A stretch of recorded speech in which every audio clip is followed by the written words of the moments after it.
Chapter 1006. It was a boundless sea of flowers. Not far away, her father, who was wearing sunglasses, was leaning against the side of the car coolly, looking at her. Cece was spinning and jumping around happily, and a few of her close friends were like little elves, laughing pleasantly as they circled around her. This was a very happy feeling, until a seemingly heavy thumping sound broke the peace of this world. Cece seemed to see a huge shadow falling from the sky, covering the sky and the sun. Bang! The big bed in the master bedroom suddenly shook. She was confused. She had already woken up from the dream. Although she could not open her eyes, she still raised her head in a daze. What's going on? Ehe. Lon Xian's familiar laughter finally sounded in Shishi's ears. The little girl subconsciously squeezed half of her sleepy eyes open and looked at Lon Xian, who was lying on her stomach beside her, and looking up at her. Suddenly, the little girl made a lazy sound. She didn't know whether she felt that Lon Xian disturbed her sleep, or just wanted to moan for a while, because she was too tired from sleeping in the afternoon. Shishi, wake up, the sun is shining on your butt. Lon Xian showed her loud voice and finally woke Shishi up from her half-asleep state. After a while, Shishi stood by the bed, pulled her trousers and clothes, and put on her coat. Lon Xian, who was beside Shishi, shouted excitedly, Shishi, look, this is the nougat my father brought back from Guangdong province. I brought a lot of it for you. You can try it and see which one is better, your father's cooking or the one my father brought back. Lon Xian was referring to the batch of nougat made by Yang Yi last year. At that time, Shishi put it in a small jar in the bedroom. Later, most of it was eaten by Lon Xian, who came to visit. My papa cooks very well. Shishi pouted and said unhappily. Give it a try. The ones your father made are softer, and the ones my father bought are harder, but there are a lot of peanuts. Lon Xian didn't care and kept recommending. That's because my papa cooks better, Shishi muttered in a low voice. Let me tell you, Shishi, your brother likes you very much. Lon Xian continued excitedly. I gave him one, and then your mom said I couldn't give it to him. He wanted to snatch it, but your dad still gave it to him. Although Shishi firmly believed that her father's culinary skills were better, it didn't stop Shishi from tasting the nougat made by others. When Shishi came back after wiping her face in the bathroom, the two girls sat on the sofa in the master bedroom. Lon Xian couldn't wait to tear open the candy wrapper and pass a nougat to Shishi. Is it good? Lon Xian didn't wait for Shishi to eat it. She put her hands on the sofa, half-kneeled, arched her little butt, and stared at Shishi expectantly. Shishi didn't have time to answer. She was chewing the nougat. After chewing a little and letting the nougat melt a little, she pouted her little mouth and said vaguely, It's delicious, very sweet. I told you it's delicious. Lon Xian said proudly. My papa cooks better. Shishi was unhappy. She muttered and repeated this sentence. Lon Xian ignored her. She ran to Shishi's bookshelf, took an empty jar from the top, opened it, and put the bag of nougat in it. Shishi, you can't eat too much all at once. Lon Xian hurriedly closed the lid as she exhorted without even turning her head. Do you think Lon Xian will be like Yang Yi and talk about how eating too much sugar will lead to tooth decay? That's impossible. Lon Xian giggled and said, You have to keep some for yourself. I'll eat with you. This way, we can all eat nougat together.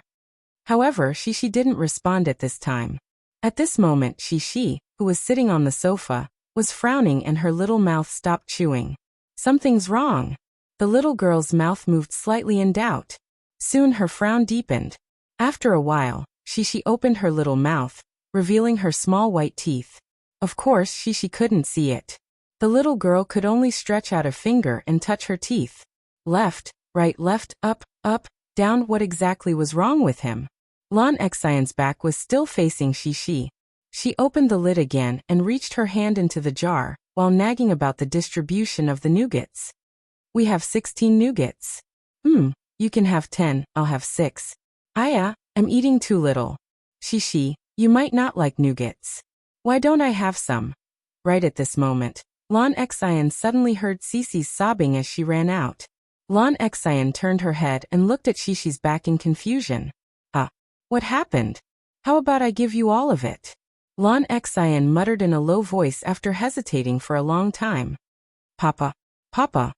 She ran downstairs in a panic. The little girl's tears were about to fall. She anxiously looked for her father. But when she ran out of the house, she found that her father was not in the yard as Lon Xian said. What's wrong? Her father's warm voice sounded behind her. Cece turned her head and saw her father standing at the door of the house, looking at her with a smile. The little girl's tears were rolling in her eyes. At this moment, she ran over with small steps, feeling aggrieved, and threw herself into her father's arms. Papa, my teeth are going to fall out.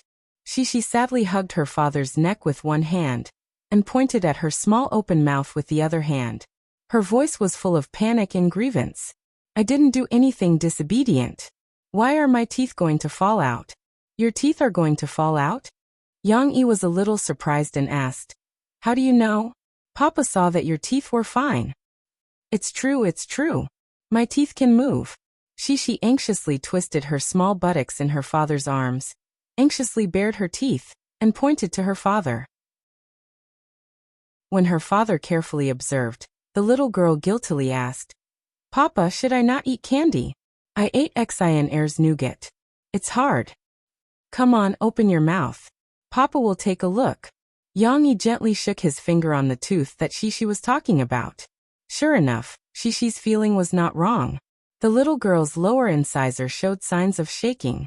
Although Yang Yi did not think it was very obvious, this kind of shaking feeling was probably more deeply felt by the person involved. No wonder Shishi was so scared.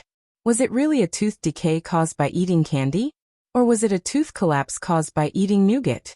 Yang Yi did not think it was possible, because Yang Yi usually asked Shishi to brush her teeth. The little girl had a mouth of white and beautiful teeth. How could it be so easy to have a problem because of a candy? Yang Yi silently calculated in his heart. Shishi was now almost 7 years old, and it was indeed the age of teeth growth. Therefore, under Shishi's pitiful little eyes, Yang Yi smiled, rubbed her little head and said, It's not a problem with the candy. Just now, Papa ate the nougat that Xian Air brought. It's not so hard. You can still eat it. Tong Tong tasted the nougat just now, but the little guy did not seem to like the milk taste of the nougat. He did not even finish his small piece.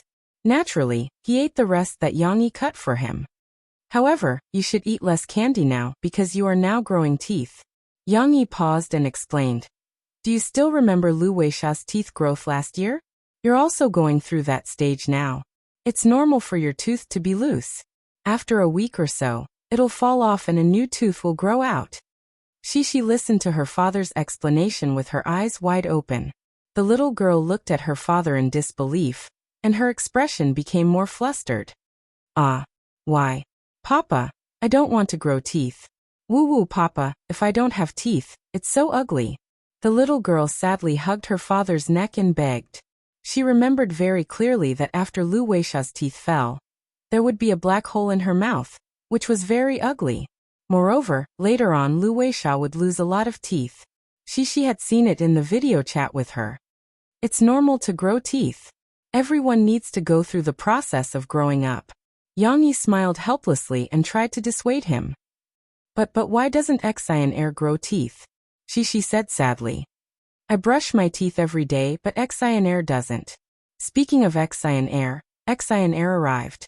Lon Xian was running up the stairs, and her loud voice came. Shishi, are you calling me? Oh, why did you suddenly disappear? Chapter 1007. In order to ease Shishi's worries and confirm whether the little girl was really going to have new teeth, Yang even took her to the dentist. Of course, the result was obvious. Shishi was about to have new teeth. However, the impact of the new teeth on Shishi's life and studies had only just begun. During dinner that night, the little girl seemed to have no appetite. She grabbed the edge of her bowl with one hand and unconsciously pulled at her chopsticks with the other. Her father and mother had put some food in her bowl, but she had no intention of putting it into her mouth. Why do you look so miserable and don't want to eat? Didn't the dentist say that this is normal? You just need to eat and rest normally, and you'll get better soon. Murphy saw this and tried to persuade her. However, the little girl still frowned and said unhappily in a low voice, It's too hard. In other words, the food was too hard and would break her teeth. She was still thinking about the psychological trauma of eating nougat in the afternoon, which caused her teeth to loosen. Seeing this, Yang Yi asked Murphy not to persuade Shishi. He went to get a new bowl and scooped some soup and carrots into it. In addition, he also put a few pieces of pork ribs into it. No pork ribs, no pork ribs. Cece understood what her father meant. She had been looking at him eagerly. Then she shook her little hands and pouted her little mouth. Pork ribs. Daddy will help you tear them up before you eat them, okay? Yang Yi smiled and said, after you tear them up, you can use the teeth at the back to bite them. Then you won't touch the teeth at the front. Yang Yi put on a pair of special kitchen gloves and helped Shishi remove the meat from the pork ribs. He tore them into strips of meat and then soaked them back into the soup. Shishi stretched her neck and carefully watched her father tear the pork ribs. The pork ribs, which had been simmered in the soup until they were soft, tasted very delicious. With a gentle tear, the white meat floss and the gravy inside were exposed to the air, waving and emitting a rich meaty aroma. In fact, Shishi was also hungry. Although she had no appetite, she couldn't help but swallow her saliva when she smelled the aroma of the meat. Murphy watched from the side and asked in confusion, didn't the doctor say that other than eating less sugar, he should eat more hard food? This will stimulate the teeth, promote blood circulation, and make it easier for the teeth to fall out? Yang Yi smiled and said, that's right, but you have to give Shishi some time to adjust. Take your time. There's no rush. In addition, Yang Yi had checked the information. Those foods with hardness refer to those with high fiber content, such as fruits, carrots, corn, and so on. No matter what, Yang Yi felt that it was more important to let Shishi maintain a good mood to eat, replenish her nutrition, and happily replace her teeth. Sure enough, after her father's adjustment, Shishi didn't look as miserable as before when she drank the soup, even though she hadn't eaten yet. Yang Yi watched her as he ate. He saw the little girl carefully pick up a piece of shredded meat, open her small mouth, and directly put it behind her mouth with chopsticks. This way, it seemed like she didn't have to touch the front teeth. Then she slowly chewed. At first, she was a little unskilled, but later on, Shishi's movements gradually became smoother. She could use a small spoon to drink the soup while scooping up the shredded meat and eating it with her mouth. It seemed like it wasn't a big deal to touch the loosened lower teeth. Yang Yi didn't know if Shishi felt this way, but he only smiled and didn't point it out. How can you not eat? You'll be hungry at night. Murphy looked at Shishi worriedly and said to Yang Yi, it's okay. Who said that you have to eat dinner? Yang Yi smiled and said, as long as you eat and drink, it's okay. Those people in the West rarely ate rice, and they didn't seem to be hungry. Actually, replacing teeth isn't that scary. You just have to wait patiently for it to become looser and looser, and then gently move it, and it will fall off. Yang Yi smiled and said to Shishi, it's like if you reach out and pull out your hair. You'll feel a lot of pain. But when your hair falls off naturally, like when you often lose a lot of hair in the bathroom or on the bed, you don't feel any pain, right? Shishi blinked and felt that her father's words made sense, but she still had some doubts. But, why did Air say that it was super painful when she went to do dental surgery?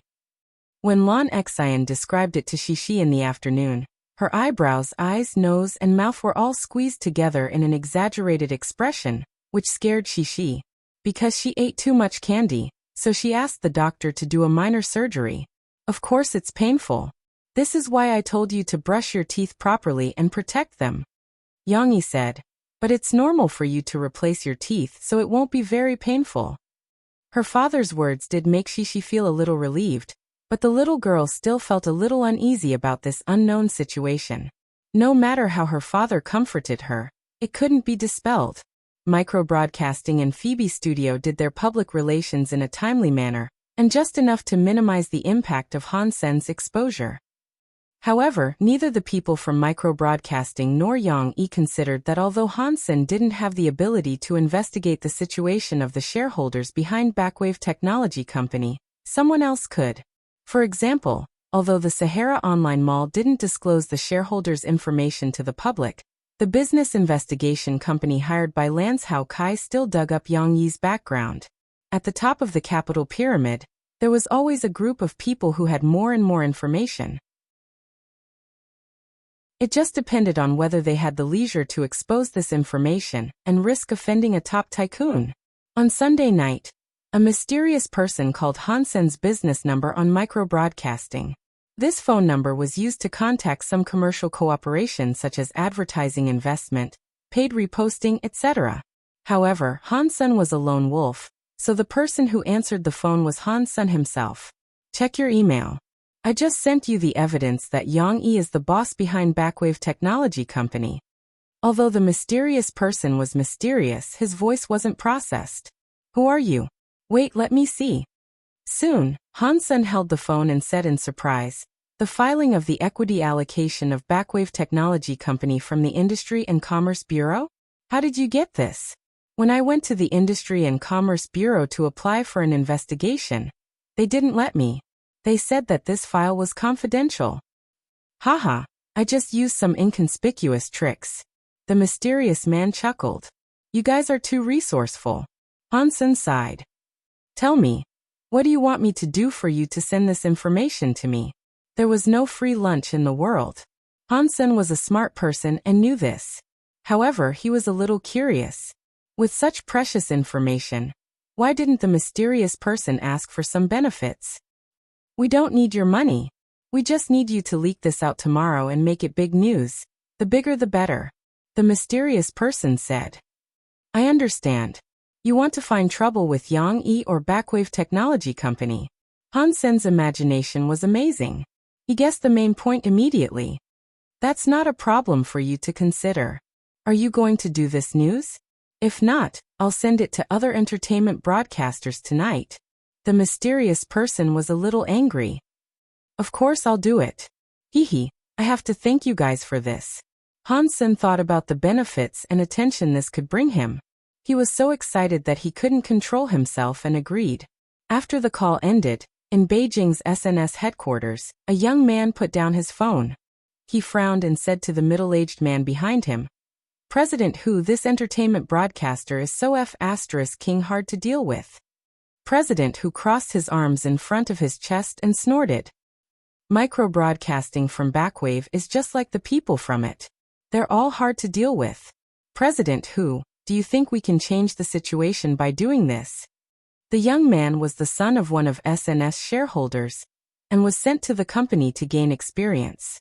Even though he was an assistant, he didn't speak too politely. It's difficult. We can only give Yang Yi some trouble and give him a headache for a while. For Backwave, it's impossible to hurt them. President Who couldn't help but shake his head. And Indy, the young man couldn't help but curse. When we bought Facebook, we should have bought micro-broadcasting as well. Now we're raising a tiger. Chapter 1008. It was a new week. March was the time of spring in Jiangcheng. The campus of Huijia Primary School was also filled with the aura of spring. The willow trees with thin willow branches were facing the morning sun, and pale yellow leaves were blooming. The most beautiful were the peach trees. Pink flowers adorned the branches, just like the cute smiling faces of children. They were pink and tender, making people unable to hold back their joy. On this beautiful morning, Cece, who had been depressed for the entire weekend, finally forgot about the fear of losing her teeth for the time being. She and Lanxin were dressed in neat and tidy school uniforms, carrying small school bags of the same style but different colors. They held hands and skipped back to their class. They were still early, and there was still some time before the morning reading class.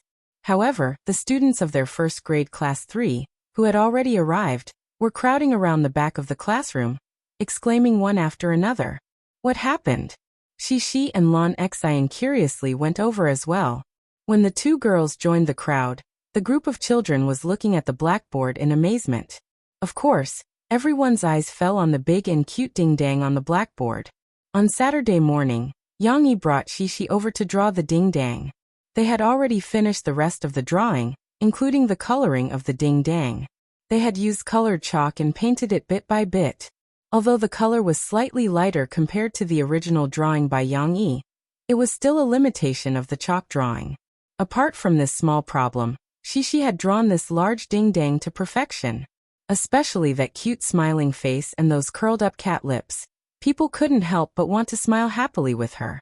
Moreover, these children had not seen the original drawing. To them, this ding-dang was like opening a whole new world.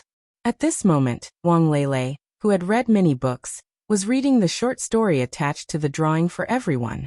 As there were still some words that they had not learned before, everyone listened very carefully. A Doraemon suddenly came out of the drawer. Nobita was shocked. Who are you?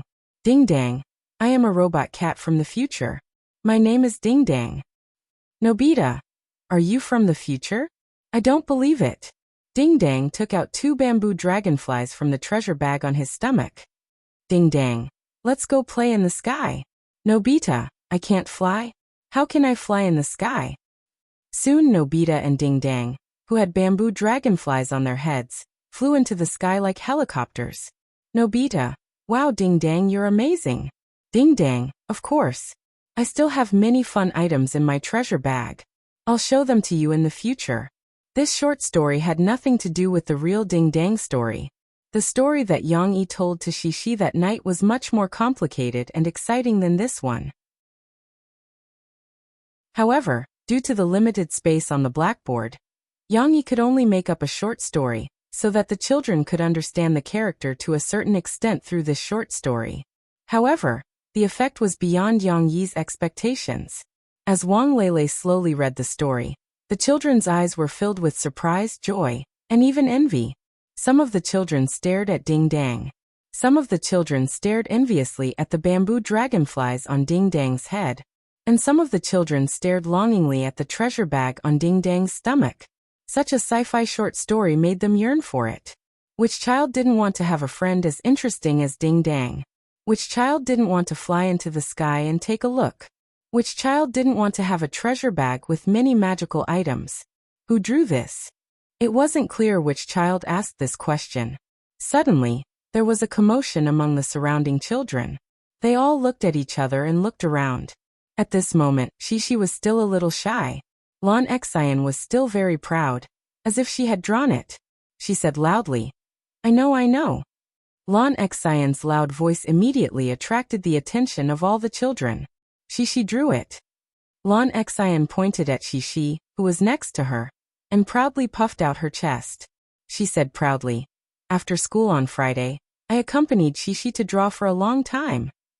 Yes, to be able to draw such a beautiful picture on the blackboard, the military medal should be half as good as Xian Air's. Who asked you to accompany her so hard and be so tired? Shishi looked at the amazed and admiring eyes of her classmates. She was also very happy. She smiled and said a little embarrassedly, My papa taught me to draw it. Our blackboard bulletin will look much better if I draw it like this. Shishi, you and your father are so awesome. Wang Lele said enviously. However, before Shishi could finish being happy, the other students excitedly asked, Shishi, do you have any more? Do you have any other fun items for Ding-dang? Is Ding-dang a real cat? Does Ding-dang need to be charged? With so many questions, Shishi was a little overwhelmed. Fortunately, she had only answered one of the items for the anywhere door. She received a burst of surprised exclamations from her classmates. The bell for the morning reading class rang, and Shishi was saved.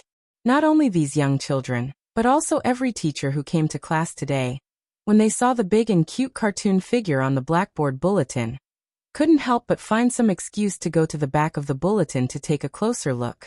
Lu Xianxian was the one who knew the truth the best among all the teachers. On Saturday, when Yang Yi took Shishi to borrow the classroom key from Li Ruolin, she was next to them. She had also heard Li Ruolin talk about how awesome the girls on the blackboard bulletin were. However, this was the first time she had seen the actual effect. When she came to the math class in the third period in the morning, she was amazed at the ding-dang at the back of the classroom at first sight. Is this still a blackboard drawing that a child can draw? Lu Xianxian sighed in her heart. She knew that Yang Yi didn't interfere and let Shishi draw it herself. That was why she was so surprised. Even if it was an adult, well, if it was Lan Lan who came to draw it, she wouldn't be able to draw it so beautifully, right? Of course, after being amazed, Lu Xianxian couldn't help but sigh at this cute cartoon figure. Although the drawing was drawn by a child, the design was definitely done by her father. Lu Xianxian looked at the short story next to her and thought to herself, "Sigh, who asked this Yangxi to be a child from another class? Who asked her to have such a good father?" Lu Xianxian thought of her own class. She had to spend a lot of effort organizing, guiding, and helping to design the Blackboard bulletin. Then, she compared it to the one in front of her. Teacher Lu's heart was bleeding. Chapter 1009. At around 11 in the afternoon, a black van stopped outside Huijia Primary School. Yang Yi pulled the handbrake and took out his phone. When he was driving just now, he had received a text message notification. Yang Yi had come to the school today to deliver lunch to Xixi. After her lower incisor loosened, the girl had lost her appetite. She was fine at home, as he was taking care of her. Yang Yi was worried that the girl would not be able to eat the school cafeteria's lunch. It might be too hard. This was a critical time for her to grow. Xixi could not eat well, sleep well, or be malnourished. She could not be skinny and sallow. Hence, after Yang Yi had prepared lunch at home, he had brought some from Tingshan district to Wuhu district to deliver lunch to the girl. But why was someone texting Yang Yi now? And it was not just once or twice. It had vibrated a few times. Yang Yi guessed that something had happened. As expected, Yang Yi saw a few messages from Backwave's top management. Some were from Mao Peifu, and some were from Lao Baihua. They did not dare to call Yang Yi rashly. The first few messages were asking if Yang Yi was free to answer the phone. It should not be a big deal, Yang Yi thought to himself. If it was a big deal, such as an emergency that would have a huge impact on the company, Lao Baihua would not dare to wait for Yang Yi's reply. However, it should be a big trouble. Otherwise, two professional managers would not text Yang Yi at the same time. Of course, in the third message, Mao Peifu gave him a brief summary of the situation. CEO Yang, Han Xiansen has exposed something again. This time, he got the documents from the government to change our shareholding. Now many media outlets have reposted this report and confirmed your relationship with Backwave. We can't suppress the public opinion anymore. What do you think we should do? So that was how it was. Yang Yi wasn't surprised. He knew that he couldn't hide the truth forever. No matter how deep he tried to hide it, his investments would be exposed to the public one day.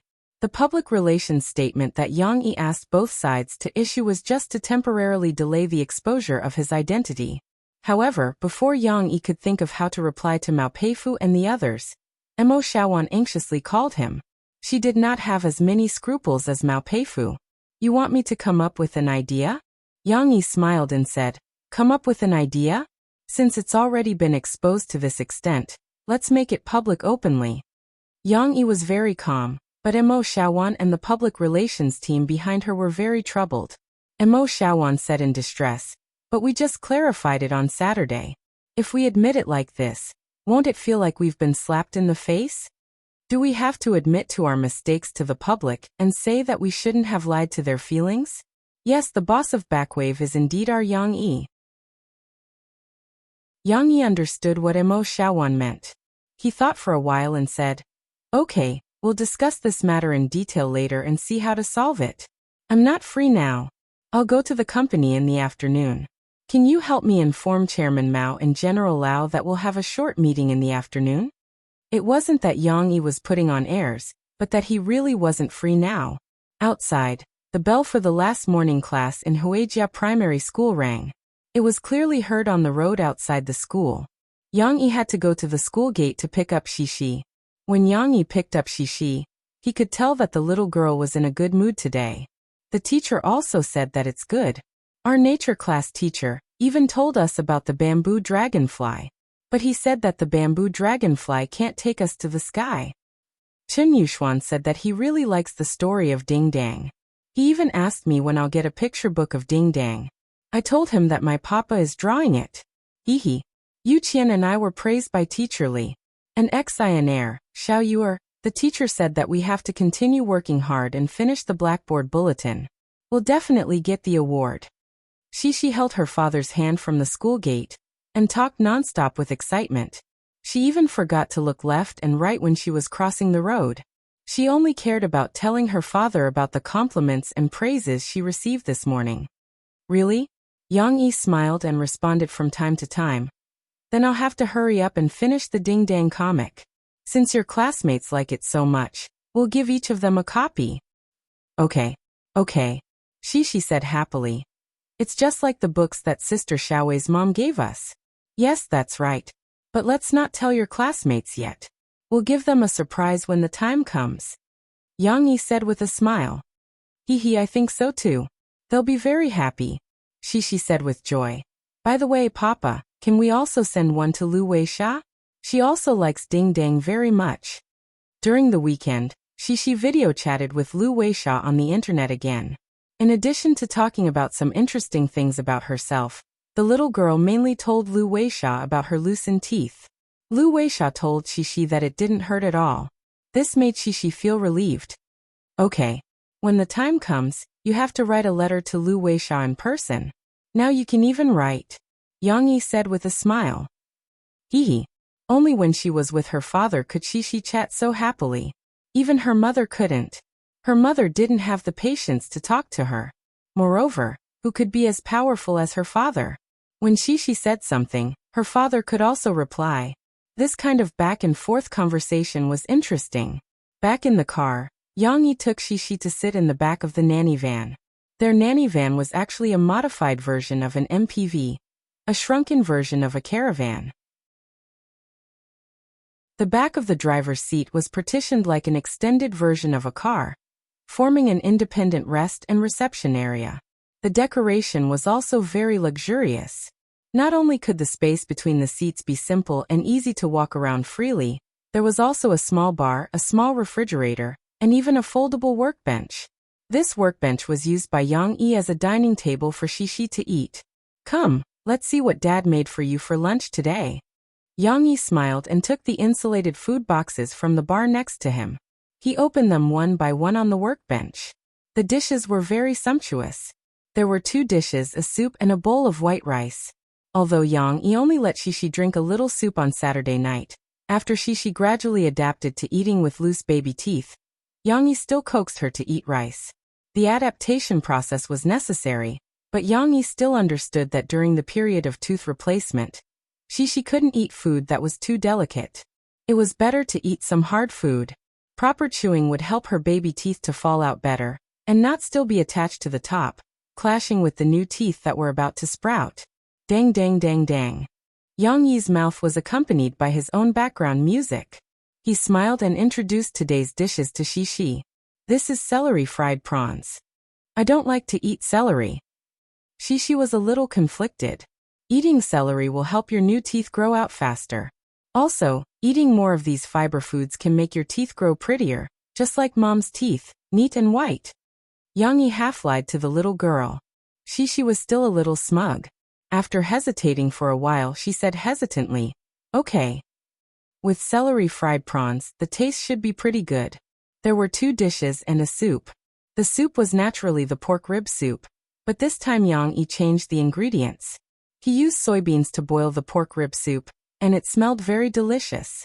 Xixi drank the soup while listening to her father introduce the second dish. The second dish has a name. It's called Golden Pearl Falling Jade. Yang-yi deliberately said in an exaggerated manner. Xixi immediately giggled. Her eyes were curved as she laughed. She was overjoyed as she said, "That's not true. I can recognize it." Xixi put down the small bowl she was holding, stretched out her white and delicate little finger, and pointed to the second dish. She said, "This is corn, this is dowdu, what is this red one?" Xixi couldn't recognize it for a moment. "This is carrot." Yang-yi smiled and said, "How is it? Dad, doesn't this dish look good and delicious?" "I also think it looks good." Xixi raised her little head and looked at her father happily. Indeed, golden pearls fell like jade. Green peas, red carrots, and golden corn were mixed together. They were fried until they were sparkling and translucent, shiny and glossy. It was very appetizing at first glance. Then quickly try it. Yang-yi didn't wait for the rice. He scooped a spoonful for Shi and encouraged her to try it. The little girl's appetite was great, and she directly put the spoonful into her mouth. Finally, she excitedly gave a thumbs up and praised vaguely, "It's super delicious." As long as she liked it, it was fine. These days, Yang Yi had been thinking of ways to make all kinds of delicacies for Cece with these teeth-grinding ingredients, hoping that she could eat happily.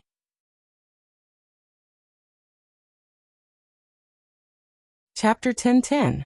With solid evidence, Han Xianxin's entertainment expresses previous and current information about Yang Yi being the big boss behind micro-broadcasting became even more convincing. Initially, many of Yang Yi's fans thought that this might be a coincidence. But when they thought about it carefully, whether it was China's The Voice or the Limit Challenge, there were indeed signs of micro-broadcasting and WeChat in their embedded advertisements. Even at the scene of China's The Voice's peak night, Yang Yi and the host used a newly launched WeChat that not many people knew about. Micro-broadcasting and WeChat did not seem to have paid Yang Yi any advertising fees or endorsement fees. Now everyone was close to confirming this fact. However, all the onlookers were waiting for the official response from the Backwave technology company behind micro-broadcasting, or Yang Yi's studio. How would they respond? Would they admit that they had been slapped in the face? Or would they angrily denounce Han Xianxin's Entertainment Express for infringement? It seemed like Yang Yi's response was a little slow. At 3:30 p.m., Backwave Technology Company and Phoebe Studio, who had originally released their statements, remained silent. Instead, it was Yang Yi's own private micro-broadcasting that quietly updated their status. Micro-broadcasting's content was short and concise, leaving everyone dumbfounded. This alright, micro-broadcasting and WeChat are really useful. Everyone, come and try it out. What did this mean? Was it a tacit agreement? It seemed like it could be assumed that way. After all, other than Yang Yi's micro-broadcasting, Backwave Technology Company and Phoebe Studio did not give any further response. It was like Han Xianxin's Entertainment Express had exposed the truth. Such a heavy punch had landed lightly in the air. Let alone Han's son himself. Even the onlookers and entertainment media who were prepared to watch a good show felt like vomiting blood. Was there anyone who responded like that? He didn't refute, nor was he in a hurry to uphold justice. This was a very refreshing scene. But Yang Yi was just that willful. When he had a meeting with Mo Xiaowan and Backwave, he had told them to downplay the matter. This was a private matter, and there was no need to go against the media. Of course, Yang Yi's own micro-broadcasting was an ambiguous acknowledgement of his identity. But his attitude was also to comfort his anxious fans. It's fine as long as you know, it's not a big deal. According to Yang Yi's instructions, whether it was Backwave Technology Company or Phoebe Studio, they tried not to accept media interviews. Even if they had normal work requirements, they didn't talk about Yang Yi's situation. This caused a lot of people who were waiting to watch the show to die. The entertainment media could still rely on Yang Yi's micro-broadcasting to make up some news, but the people from SNS really wanted to vomit blood.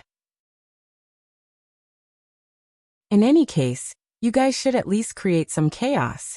This was such a big matter, yet you acted so nonchalantly. Under the storm, you should do what you need to do. They had spent so much effort to create this big news, but there was no result at all. It was really embarrassing. If these people saw the comments from Yang Yi's micro-broadcasting fans, they wouldn't be so confused. Low profile, wasn't that Yang Yi's style all along? Under Yang Yi's somewhat teasing micro-broadcasting post, the comments from the fans were also very interesting. Let's translate it to, "Disperse, Backwave is mine. What are you guys worrying about? If you have the time, why don't you play with micro-broadcasting and WeChat? It's really useful." Yang Yi is personally advertising micro-broadcasting and WeChat, so he should pay the endorsement fee, right? Funny. Tisk tsk, this way of responding is a little too arrogant. But Yang Yi's actions don't seem out of place at all. Is he still as low profile as before? Yang Yi really liked to give everyone a surprise without anyone noticing. But it's also very normal. Back when he created the Limit Challenge, who knew that he had such strong variety show planning skills? Now my heart doesn't have a single ripple. Even if you told me that SNS is also Yang Yi's, and that Sahara Online Mall is also Yang Yi's, I would still feel that it's very normal. As expected, he's the boss of Backwave. Back then, I registered micro-broadcasting because I wanted to keep an eye on Boss Yang. And now I can't help myself anymore. Speaking of which, I remember that there were reports that Yang Yi's net worth was at least 600 to 700 million, but that didn't include Backwave. Now with Backwave, Yang Yi's net worth has probably broken through the sky, right? It had to be mentioned that after Yang Yi's response to micro-broadcasting, which didn't really count as a response, the entertainment media had already done some calculations for Yang Yi. Not to mention the rising value of China Star Productions in the past 2 years, just the Backwave technology company that Yang Yi owned was close to 80%.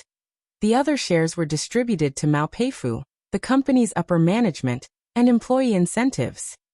With micro-broadcasting as a killing machine, and WeChat as a rising star in the mobile social software industry, Backwave Technology Company's market value was estimated by industry insiders to be over 10 billion, and this was the lowest estimate before it was listed. In other words, if Yang Yi's other income was included, his personal net worth was close to 10 billion? It was no wonder that many entertainment media exclaimed and crowned Yang Yi as the most invested star in the entertainment industry, and there was no other. Back at Yang Yi's micro-broadcasting, many fans who saw the news ran back and excitedly conveyed the news to Yang Yi. In the comments section, the fans proudly said, "Don't look at how our brother Yang usually doesn't show off and looks like he's always showing off. He doesn't look like a big star, but he's definitely the richest star in the entertainment industry. TSK, TSK, TSK, I suddenly feel that Mo Fei really has a good eye for talent." The previous report said that Mo Fei had a good eye for talent. When Yang Yi was still a poor boy, she already knew that he had potential. Now it seems that she is more than just a good eye for talent. It's like digging a diamond mine. All of you show some respect. Don't keep calling Yang Yi and Murphy. They're my father-in-law and mother-in-law. Do you understand? Upstairs, drag him out and beat him to death. She is mine. No, she is mine. Such a beautiful and cute little princess with a net worth of tens of billions at such a young age. How can I let you bastards take advantage of her? Friendly reminder, she still has a younger brother who wants to split the family fortune. I don't know how much he'll get. It doesn't matter how much.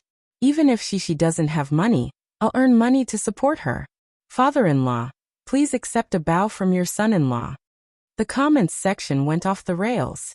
Many people fought to be the first to call Yang Yi father-in-law. However, wasn't this the usual behavior? When the storm started, the national media, whether it was entertainment, economics, or technology, they were all shocked that Yang Yi was Backwave's boss. However, for Yang Yi, this was just a small setback. Life still went on. She didn't know about the turmoil. The little girl was troubled by her shaking teeth while she worked overtime with her friends to complete their Blackboard bulletin. She strived for perfection. However, before the first task was completed, a new task appeared. This semester, Shishi's science class arranged for all the children to do a small experiment that required them to do and observe at home. It was a bit like the experiment that the teacher asked them to observe Xiaoyu when they were in Springfield Kindergarten. However, this time Shishi needed to plant and observe plants.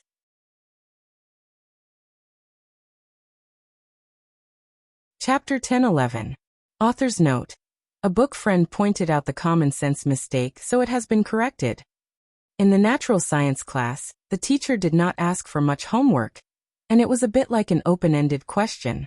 The children could freely choose the plants they wanted to plant, and they could also invite their parents to participate, but they had to clearly write in the experiment report what they had done personally. Of course, the most important thing was that the observation experiment report had to be submitted once a week, so that the teacher could see their progress and perseverance. What do you want to plant? Yang Yi asked with a smile. She was still very interested in this. When she got home, she did not even bother to change her clothes. Wearing her school uniform, she ran around excitedly with the natural science textbook. I want to plant a peach tree. Papa, our school has very beautiful peach blossoms. Teachertsen has taken us to see them. The teachertsen that she was talking about was her natural science teacher. The little girl excitedly went to the floor-to-ceiling window in the living room, pointed to their yard, and said, "If we plant a peach tree at home, it will be very beautiful." Yang did not know whether to laugh or cry, and said, Peach tree? Peach tree can't do that. If you plant a peach tree, it may take several years to see results. Then you won't be able to submit the observation homework to the teacher. Hearing this, Shishi retracted her small hand and said with a little distress, Is that so? Then, Papa, what should we plant? Yang carefully read the description in Cece's natural science textbook and said with a smile, You're talking about growing vegetables here. The effect of growing vegetables is very fast, and it changes almost every day. If it doesn't work out, there will be new changes every week. So, you can choose some vegetables that you like to plant. Shishi raised her small head and looked at her father attentively. After he finished speaking, she blinked and said, Then let's plant apple. I also like apple very much. Apple is not a vegetable, it's a fruit. Murphy, who was listening to the side, could not help but laugh. I know this. How can you confuse it? But apple is also a vegetable. Papa sometimes makes a dish. Shishi felt that her mother's words were not authoritative enough, so she pouted and argued. Mom is right. Apple is a fruit, not a vegetable. Even if Dad made it into a dish, wouldn't that dish be called a fruit salad? It's not called vegetable salad, right? Yang smiled and patted Shishi's shoulder. The little girl thought about it and reluctantly accepted her father's explanation. Yang also reflected on himself. Just now he had allowed Shishi to choose. Was it too difficult for this young girl who didn't know much? Therefore he thought about it and decided to narrow down the selection range for Shishi. Now Dad will give you a few choices. There are cabbages and celery. Their characteristics are that they can be directly cultivated with the part of the root. However, they can be cultivated with celery or cauliflower, or with the leaves of carrots or carrots. These two kinds are different from the previous ones. They need the head of the carrots, which we usually don't eat. Of course, they are not carrots, but carrots and tassels, which are good for ornamental purposes like cauliflower. Yang smiled and said to Shishi, There are also green beans, which can grow green bean sprouts, the kind that you like to eat very much. Potatoes can also be planted.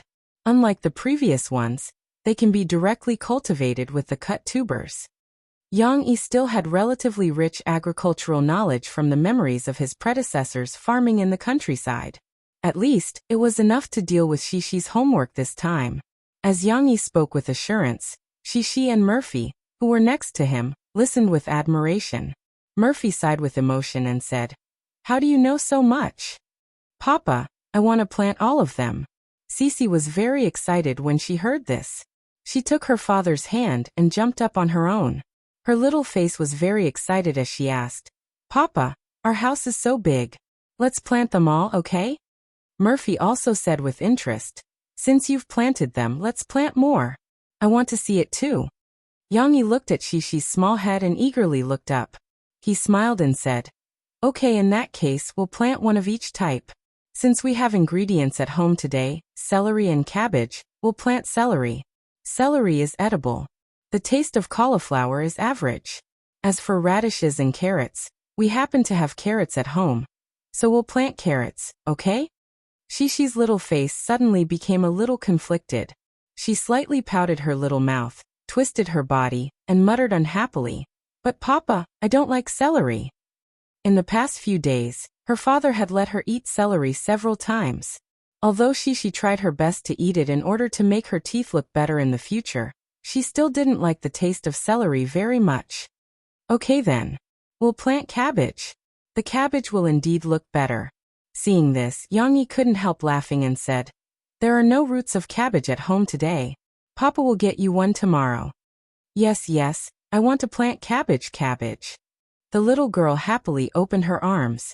Since the decision had been made, after dinner tonight, Shishi couldn't wait to follow her father and start the preparation work of planting vegetables. Come on, these are mung beans. Soak them in water first. Do it like you used to wash the rice when you helped Papa cook, but you have to clean up the mung beans floating on the water. Yang took a glass bowl that was usually used to store fruit salad, poured 3 handfuls of mung beans into it, and then handed it to Shishi. Okay. Shishi ran over attentively, took the bowl, ran to the sink, turned on the tap, and filled it with water. Yang Yi stood behind the little girl, watching her put her little hand in and pull it a few times. Okay, pick out the mung beans floating on the water. Remember these steps you did today. Yang Yi said with a smile. Our experiment has already started. You have to record these in your experiment report. Xixi little face tensed up, and her little mouth that was laughing just now also pursed. It was obvious that she was serious. The little girl carefully scooped out the green beans floating on the surface of the water with her two little hands, as if she was scooping water. Do you know why you have to fish out these floating mung beans? Yang Yi asked with a smile. Xixi shook her little head in confusion. Observe the difference between the mung beans floating on the water and the mung beans still under the water. Yang Yi didn't give the answer directly. Xixi stopped what she was doing. Following her father's instructions, she picked up two different mung beans and observed them closely. Be gentle with this one. It seems to be hollow. Xixi looked back at her father with some surprise. Yes, because these are the shells of the mung beans. Before they were sold to us, they might have been damaged during the production process, so they fell off the shell. The reason why we have to pick them out is that this kind of mung bean shell has no substance, so you can't grow mung bean sprouts. Yang Yi patiently explained to the little girl at this time.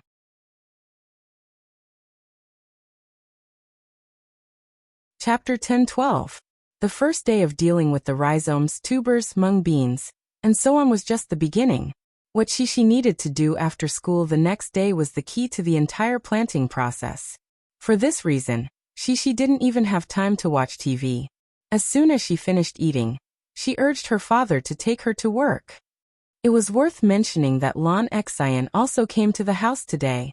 In the morning, she expressed that she was at a loss for the science homework. When she found out that Xixi actually had to plant 4 kinds of things at once, the chubby little girl couldn't sit still. While expressing her envy for Xixi and her father's ability, she said eagerly, Xixi, you already have so many. Can you give me one?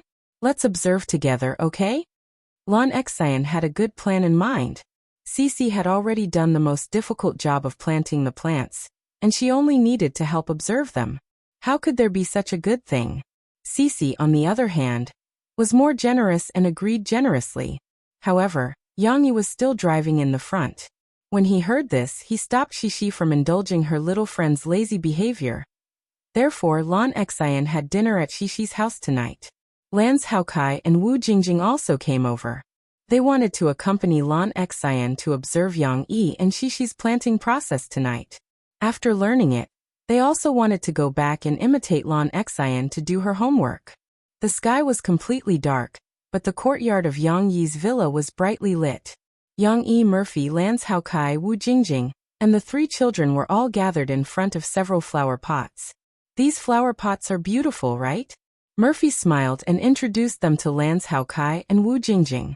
Yang Yi also said that he was going to buy some plastic flower pots that were thickened to imitate ceramic. He was afraid that Xixi couldn't lift them.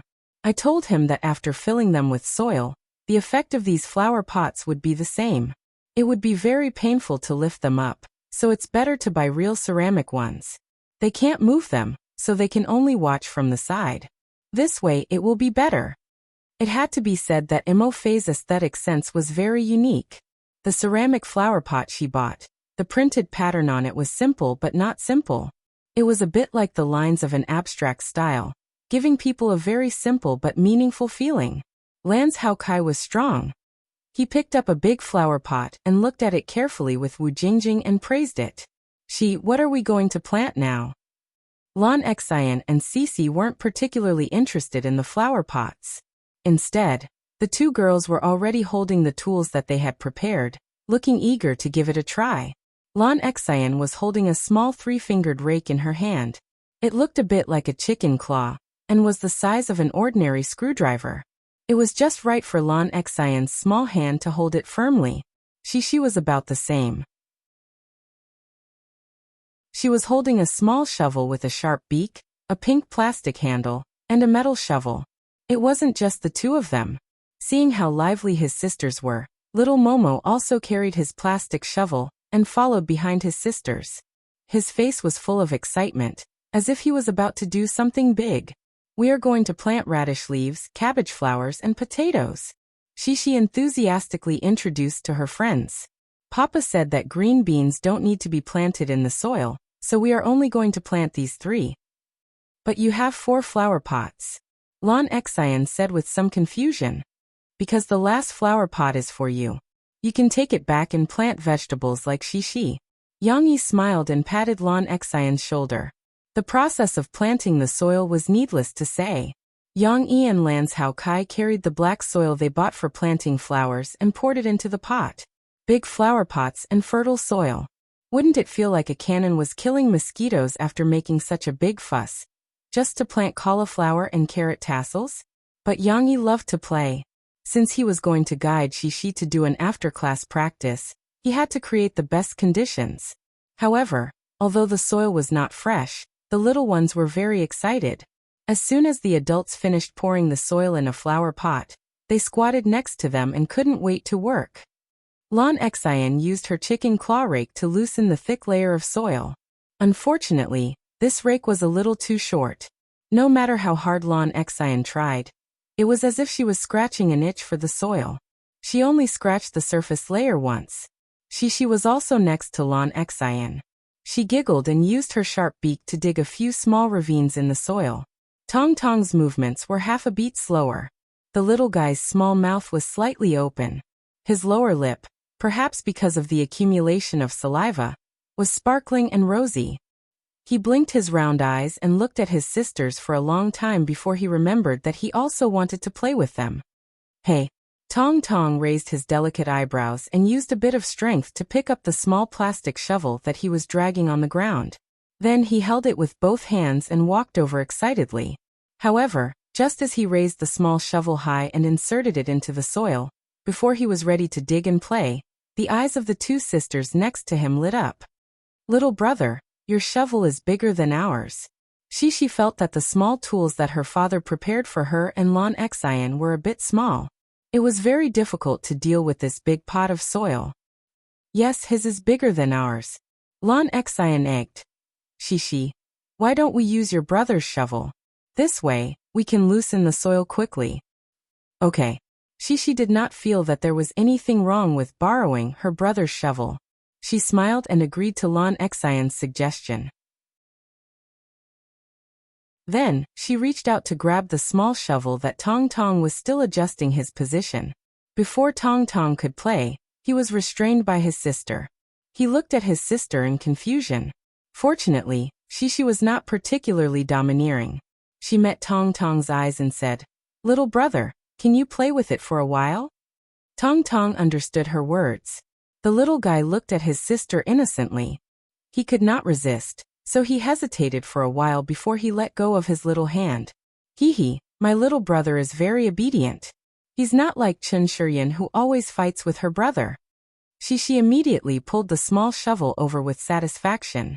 She even proudly praised her little brother to Lon Exine. After Tong Tong let go of his hand, he began to feel conflicted. That's not right. I want to play too. Why should I give it to my sister? Was my sister taking it away from me? Tong Tong frowned at the side. He was hesitating whether he should ask his mother for justice. But at this time he also heard his elder sister and elder sister Exine praising him. Although the little guy couldn't fully understand, he still felt a positive energy of praise from the 2 elder sisters' conversation. At this moment, Lon Exine was fighting with Shishi over the shovel. She chattered. Shishi, let me tell you. I think your little brother has a lot of fun toys. Did he let you play with them? Of course. Shishi said proudly to Lon Exine. My little brother has a lot of toys. I even bought them for him with gold coins. He really likes them, so of course he would let me play with them. He's that good. Lon Exine looked at Tong Tong enviously. She did not know if she was envious of Shishi for having a little brother who shared his toys with her, or envious of Tong Tong for having a sister who was willing to spend gold coins to buy toys for him. Because he's my little brother. Shishi felt proud of being able to make Lon Exine envious. Shishi happily pulled Tong Tong in front of her, hugged him, and kissed the little guy's tender cheeks. Then she looked at Lon Exine proudly. Tong Tong felt a bit more saliva on his cheeks. He wiped his face with his small hands and smiled innocently. The little conflict from before seemed to have disappeared.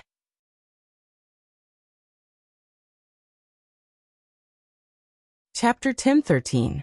The clock quietly reached 9 o'clock, and the night gradually deepened. In the master bedroom on the second floor, a little girl wearing a pink nightgown with a rabbit pattern printed with a butterfly knot was sitting in front of the desk in the bedroom. She was holding a pen and seriously writing something. She and Lon Exian spent a lot of time planting tonight. Now they had just finished work and had just taken a shower. The little girl's thick and long hair was lazily draped over her shoulders. It was still a little damp and looked slightly curly. It also had a unique charm. The little girl also wore a rabbit ear headband on her head that could fix her flirtatious bangs. Her delicate and cute little face was exposed after breaking free from her hair. Her skin was white and rosy, and it was as delicate as cream. The most attractive thing was her big bright eyes. They were sparkling, and they were also lively and cute. Exian Air, what did Exian Air do? She helped me loosen the soil. The little girl was writing the day's experiment record. However, this was a big challenge for Shishi. After writing a few sentences, she had to use a pencil to support her chin and think for a long time. Yesterday, the little girl had already learned to write an experiment record under her father's guidance. Although she was not very skilled and was not very formal, Shishi learned very quickly. After taking a shower today, the little girl did not wait for her father to guide her. She excitedly planned to write on her own first. In a while I'll show it to Papa. Papa will say, Shishi, you're so amazing. The little girl thought happily in her heart. Yangshi's planting observation diary, March 6th, Wednesday, sunny day. I planted it with my father. My mother bought a very beautiful flower pen. There are a lot of them. I also gave one to Lon Exian. She helped me loosen the soil. My father and I planted radish heads, cabbage heads, and potatoes. My father and I gave them water and changed the water for green beans. We hoped that they would grow up quickly. It didn't seem that difficult after all. The clever girl pondered for a long time and finally finished writing it.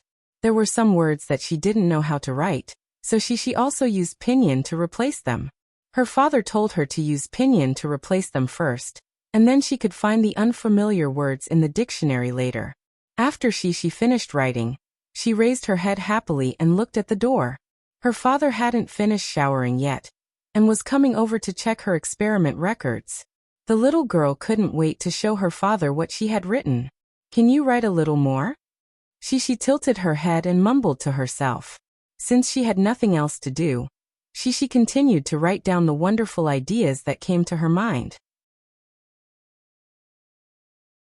Dad said that a long, long time ago, Jack could plant a bean, and then it would grow into a very, very long XX. She didn't remember this part, so she left it blank. It could stretch to the sky, and there was a sky that would rain gold. I planted a lot of green beans. Can you take me and Dad to the sky to play? I want to ask God for a super beautiful golden Dan. She spent more than 10 minutes pondering over these 2 paragraphs and finally wrote them down. After she finished writing, she was quite satisfied and admired herself for a long time. Finally, there was a gentle knock on the door of the master bedroom, and then Yang Yi pushed the door open and came in. Papa. She jumped up from the chair happily and jumped down. She grabbed the exercise book that she used to write the experiment report and ran to her father with a grin. Look at what I wrote. The little girl handed the exercise book to her father, but she was still not satisfied. She took her father's hand and pulled him to the chair, so that he could sit at the desk and carefully check her work. She leaned against the desk, crossed her 2 little hands behind her back, and looked expectantly at the expression on her father's face, hoping to see the first look of appreciation on his face. There were only a few paragraphs, more than 100 words of content. If you don't count the latter part, it should be less than 100 words. But Yang Yi finished reading it at a glance. It's very well written. Yang Yi glanced at Shishi's expectant little eyes from the corner of his eye, so he smiled and praised her as the little girl wished. In fact, Yang Yi still had a little objection, because he felt that the latter part of Shishi's content was a bit jumbled, just like the little girl usually chattered about a lot of unnecessary details. As an experiment report, such content was not necessary. However, Yang Yi hesitated for a moment and did not point it out to Shishi. It's almost time to teach her to write a diary. Yang Yi could see the little girl's exuberant desire to write from these 2 paragraphs. Not to mention Yang Yi's psychological activities, her father's praise made Shishi immediately beam with satisfaction. It seemed that her efforts just now had been properly rewarded. Check the dictionary and write down the unfamiliar words. Yang Yi stood up and returned the chair to Shishi. He sat on the stool and said softly, "If you can't find out, ask Dad again." Shishi had a good memory, and she still remembered that there was a word that she couldn't think of, not that she couldn't write. She didn't sit on the chair, but took her little notebook and squeezed into her father's arms, snuggled up, and pointed at it with dependence. "Papa, look at this. What did the beans grow that made them climb into the sky?" "It's bean sprouts. Jack planted peas, and they can grow bean sprouts. However, this pea has magic power, so it can grow such tall and strong bean sprouts." Yang Yi laughed. At the Communication University of Jiang City, Chow Yaoli was answering a phone call in her dormitory. Her roommates next to her were also staring nervously as they watched her make the phone call. Personally, I prefer classical music.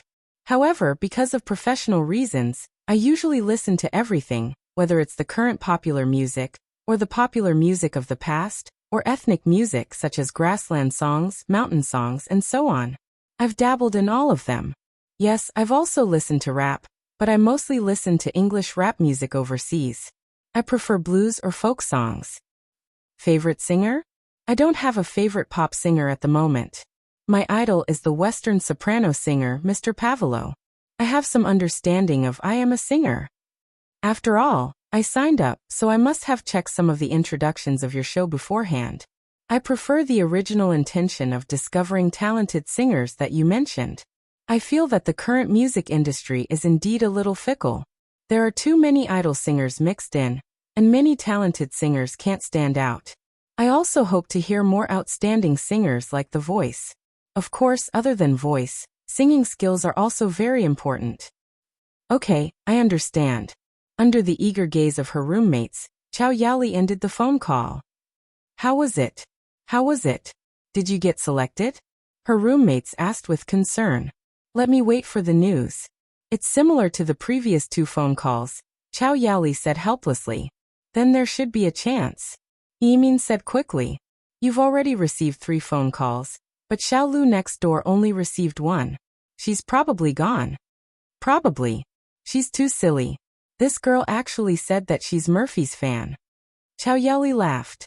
Fortunately, we have learned from the mistakes of others, and we've also checked other people's strategies online.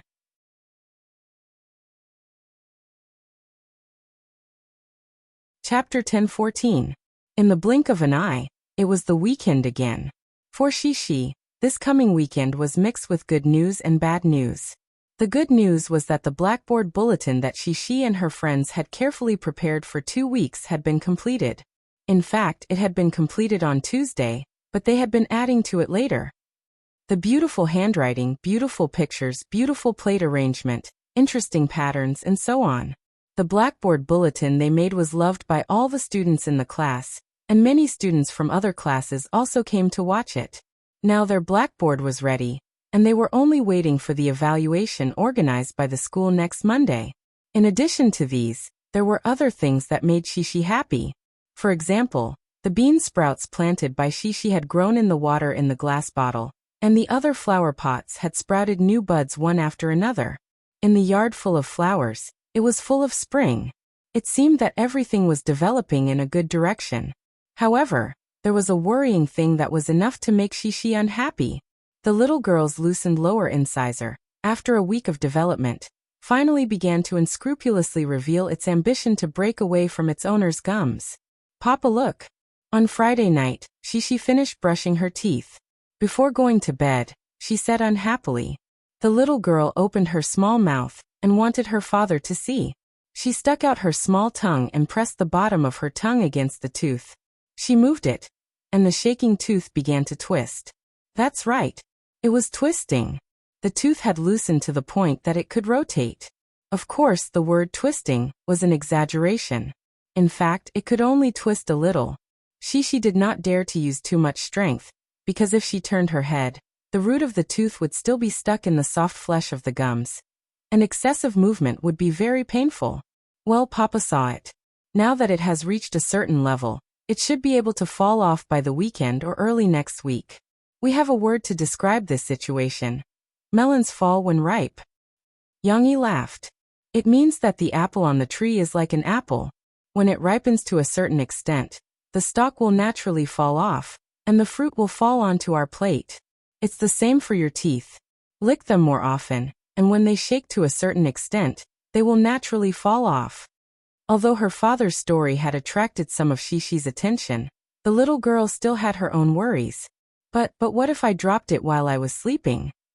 The little girl, who was wearing a little nightgown, sat cross-legged on the bed. Her eyebrows drooped as she said to her father worriedly, "I'm afraid I'll eat it into my stomach. It's very scary.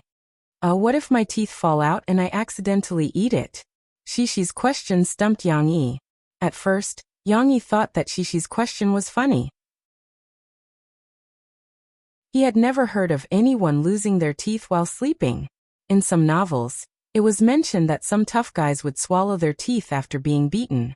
But on second thought, Yang-yi felt that there was a possibility that one's teeth would fall off in their sleep. However, teeth wouldn't be digested by gastric juices, so eating anything was just a matter of looking around. Moreover, teeth that fell off naturally weren't sharp, so it wouldn't cause too much of an impact on the stomach. Yang-yi wasn't worried that this problem would cause serious consequences. Yang-yi thought about it carefully.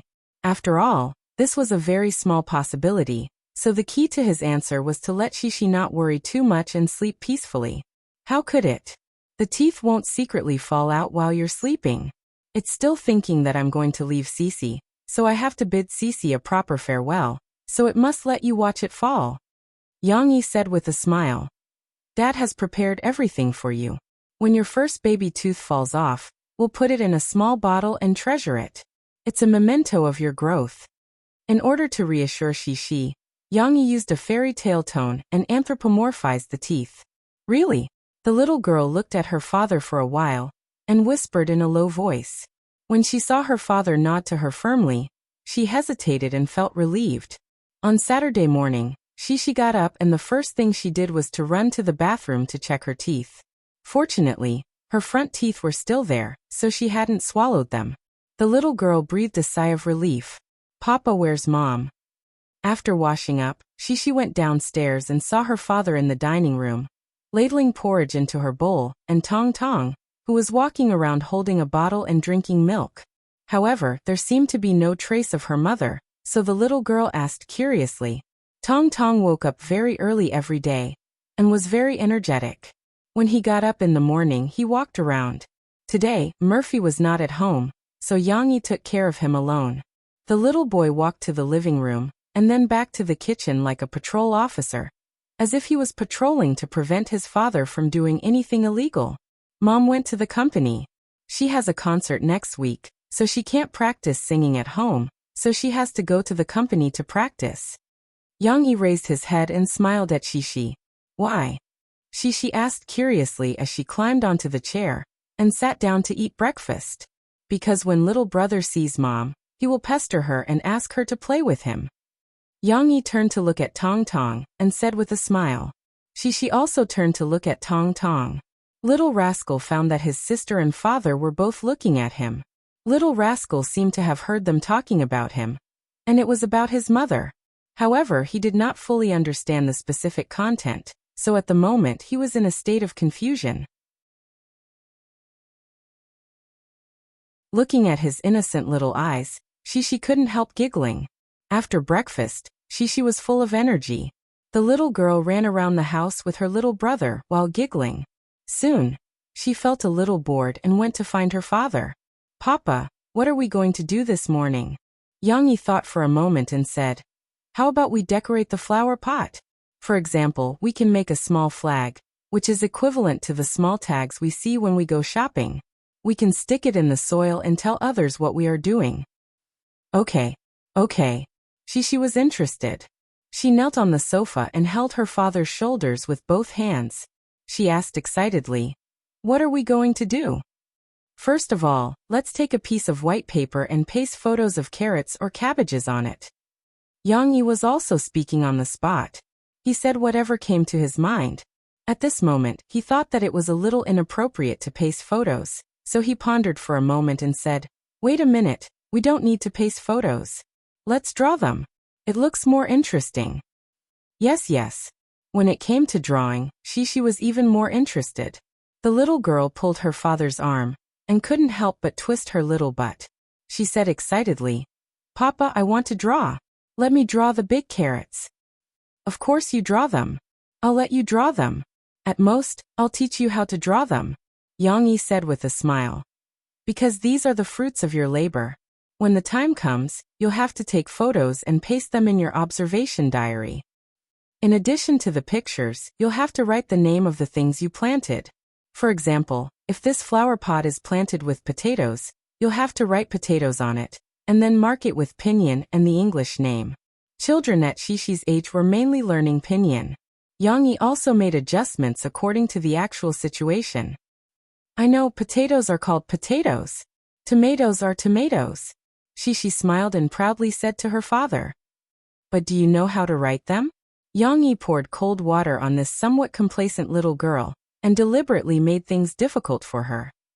Shishi was dumbfounded. Shishi could speak a lot of English. She could even converse with Lu Weisha in Swedish. However, this was limited to the oral level. Even in the past year, she rarely read foreign language books. For these more complicated foreign language words to write, although it was not difficult to learn how to write after speaking, it was really difficult for her.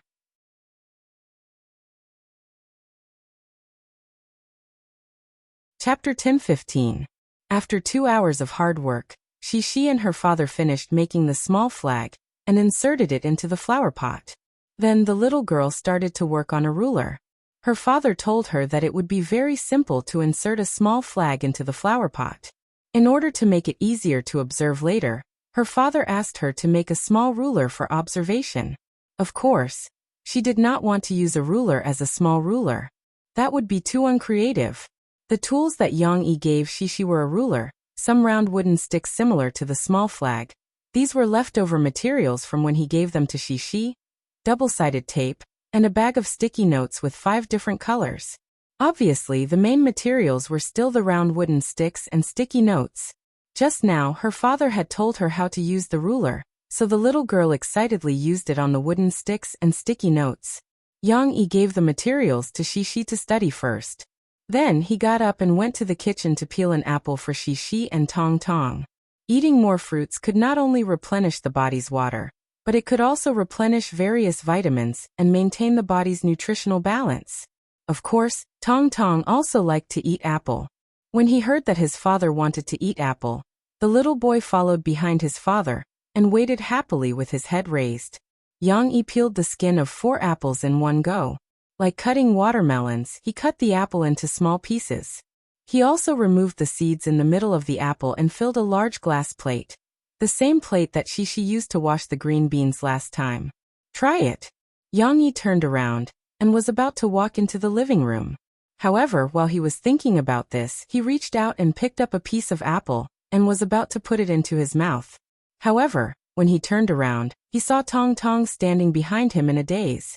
The short little boy raised his head and looked at his father eagerly. His mouth was slightly open, as if he was waiting for the apple to fly into his mouth. However, apple probably wouldn't fly over on its own, but the little guy was already drooling.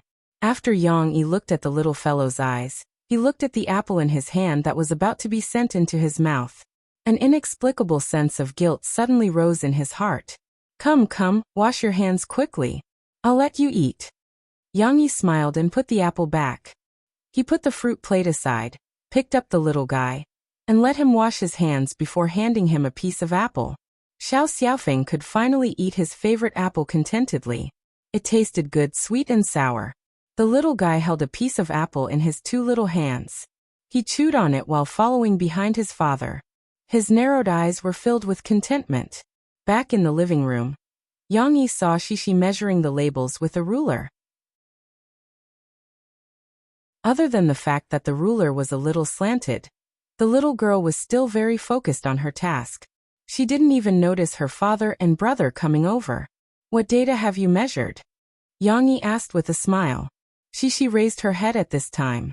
She excitedly put down the note, picked up the wooden stick, and measured it for her father. Papa, I measured it. This stick is 20 centimeters long. Yes, where's the note? What's its width? Yang Yi looked at Shishi's action of matching the stick with the ruler, nodded with appreciation, and then asked. It's very difficult. I think it's more than 1 centimeter. Shishi said with hesitation. A little bit more. How much is a little bit?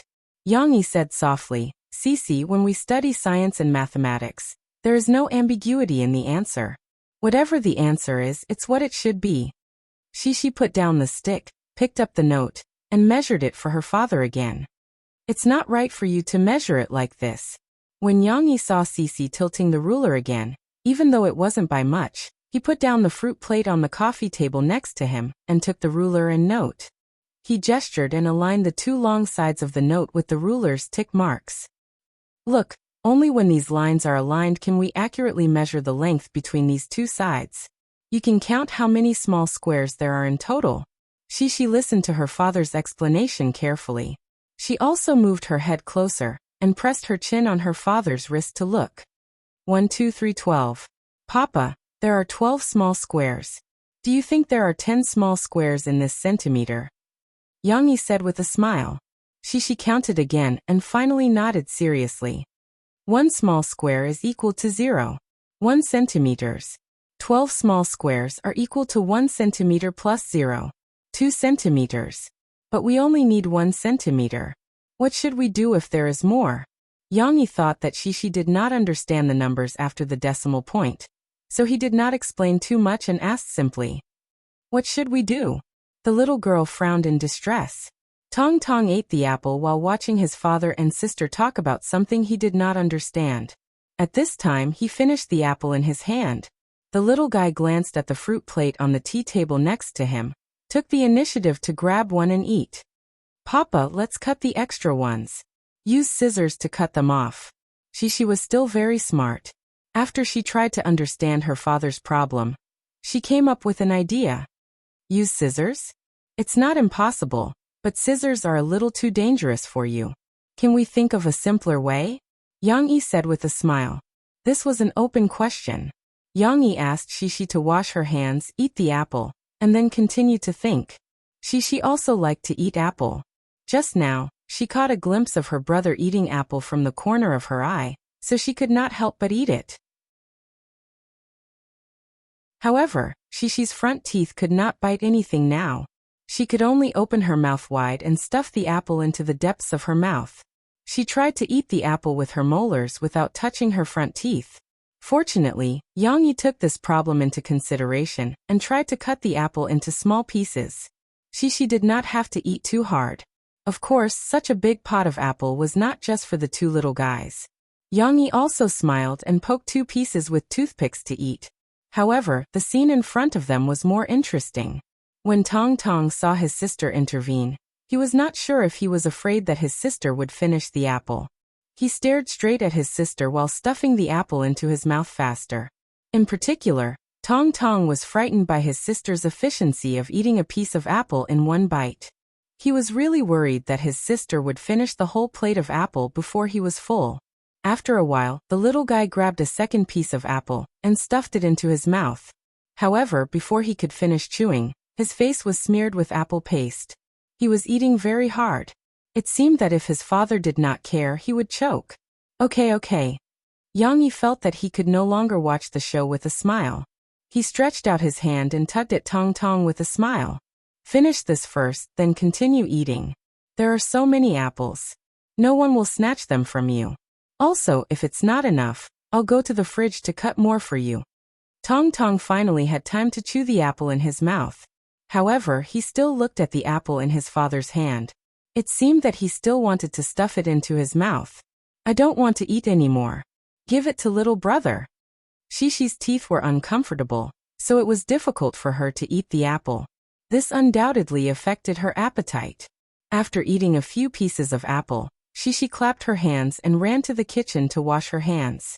Look, even your sister won't snatch it from you. Yang Yi let go of Tong Tong's hand. As expected, Tong Tong looked at his sister's back and finally let go of his obsession. Just like before, he ate slowly. However, the little guy did not have much of an appetite. After eating a few pieces of apple, Tong Tong was full and did not want to eat anymore. He wiped his little hands on his body and ran to the side to play. Look, there's so much left. Isn't it because I have to clean up the mess? You acted as if you wanted to finish it all. Yang Yi laughed and pulled the little guy back. He wiped him with a wet tissue before letting him play with the steamed buns.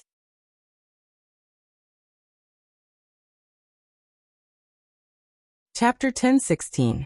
In the end, Xixi still couldn't come up with a good solution to the problem of the sticky notes being too wide.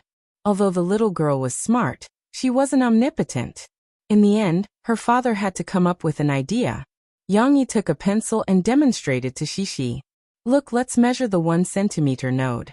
Put a dot on the left and right sides, and then use a ruler to draw the 1 centimeter dividing line between the 2 dots. Then it's very simple. Let's wrap it around the stick according to our previous considerations, and stick it on the stick with double-sided tape. Then let's cover the sticky note along the lines we drew before. Will this ensure that the size of each layer is 1 centimeter? It was simple and clear. Xixi could understand it. Yes. The little girl nodded happily. That's right.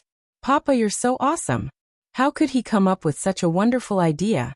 Yang Yi had already demonstrated once. Next, it was time for Xixi to do it herself.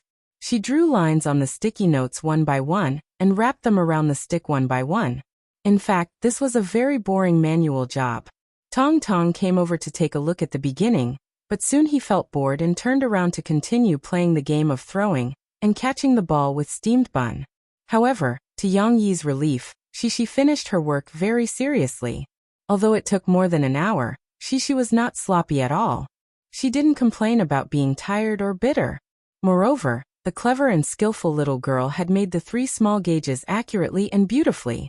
In particular, each sticky note matched the lines drawn. It could almost be described as perfect. Papa didn't need to say anything. Xixi also stuck the sticky notes of different colors on the stick according to the order of the sticky notes. Each stick was 10 centimeters long. Red, orange, yellow, green, blue, red, orange, yellow, green, blue, red, orange, yellow, green, and blue. Every stick was the same. Each stick was 1 centimeter long, and every stick was perfectly symmetrical. When Yang Yi checked, he felt comfortable just looking at it. Well done. Come, put them in the flower pot so that you can take pictures. This is your hard work. Yang Yi smiled and took out his camera, waving it in front of Xixi. After inserting the small ruler, the little girl ran over energetically and took the camera. She happily said to her father, Papa, I want to show it to Xian Air. She may want to make such a beautiful flower pot like me. That might not be the case, Yang Yi thought to himself. He remembered that Lan Hao Kai had complained to him yesterday that Lan Xian was not as diligent as Xixi. After she came home, she was like a little ancestor, holding a chicken claw rake while instructing him to cut and plant the potatoes. I'm not going to talk about picking the simplest ones. But later, she forgot to water the plants. She kept pestering Grandma Wu to help her while she slacked off, saying that she didn't want to dirty her hands. She didn't go over to take a look at the plants for a few days. What's the point of doing observation homework? Xixi would probably tell Lan Xian about this, and the chubby little girl would run over to take a look and ask Xixi if she had any more. If Xixi didn't help her make a small ruler, there would be no more results. Of course, Yang Yi didn't say that.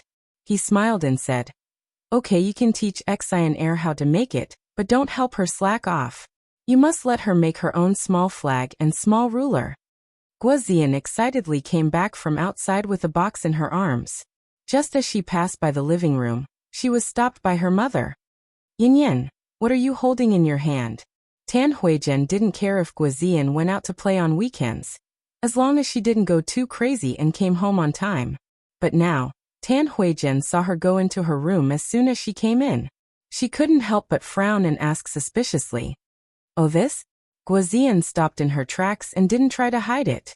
She carried it to the coffee table and opened it for Tan Huijian to see. This is my brother's support sign. There's also a light stick and a plastic palm. It really wasn't a taboo item. It wasn't a web novel or shoujo manga that her family didn't let her read because of her studies. Guozian said confidently, Sister Ding Xiang gave these to me. Next Saturday night, isn't Sister Murphy holding a concert in Jiangqing? My brother will also sing a song on stage, so I asked Sister Ding Xiang to prepare these for me. I'll bring them to the concert. Tan Huijian knew about this, but although she wasn't suspicious anymore, she still kept a straight face and lectured her daughter seriously. Don't always trouble your sister Ding Xiang.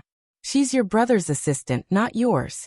Also, it's not easy for her to earn money, and you still want to ask her for things. How can you ask for it? Actually, Tan Huijian just wanted to find an excuse to lecture Guozian, but she didn't expect her to be so aggressive. Maybe it was because Ding Xiang had left a good impression on her, especially before the new year, when she treated Ding Xiang to a meal at home. Ding Xiang even helped to wash the dishes. Plus, because she pitted Ding Xiang's background, Tan Huijian suddenly sided with Ding Xiang in front of her daughter. I didn't ask Sister Ding Xiang to buy these for me. Their company already prepared them. Otherwise, do you think those support cards at concerts and singing shows are all made by fans? Maybe some are like my brother, and the company is worried that no one will pay attention to them because they're not famous enough, so they spent money to get people to support them.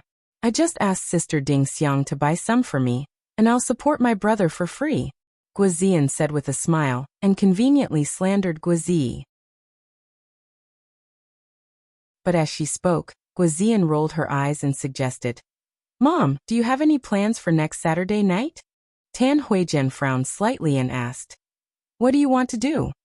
Hee, I think that since you don't have anything on the weekend, why don't you come with me to watch Sister Murphy's concert? Think about it, I'm only in high school, and it's dangerous for a girl to go to a concert alone. Mom, can you come with me? Guozian held her mother's arm and said coquettishly, I'm already so old. Why would I go to a concert? Not going. Let your brother come back with you. Tan Huijian subconsciously refused. Mom, how are you old? Look at your hair. It's still black and beautiful. If you go out with me, people will say that we're sisters, Guozian said sweetly. Moreover, it's Guozi's first time singing on such a big stage. Don't you want to go and take a look? This really moved Tan Huijian. She hesitated for a moment and said, It's already so late. Where are the tickets? Yes, I guarantee that there are tickets. Others might not have tickets, but how can my brother not get tickets for you? I'll get them for you right away. Guozian laughed and patted her chest.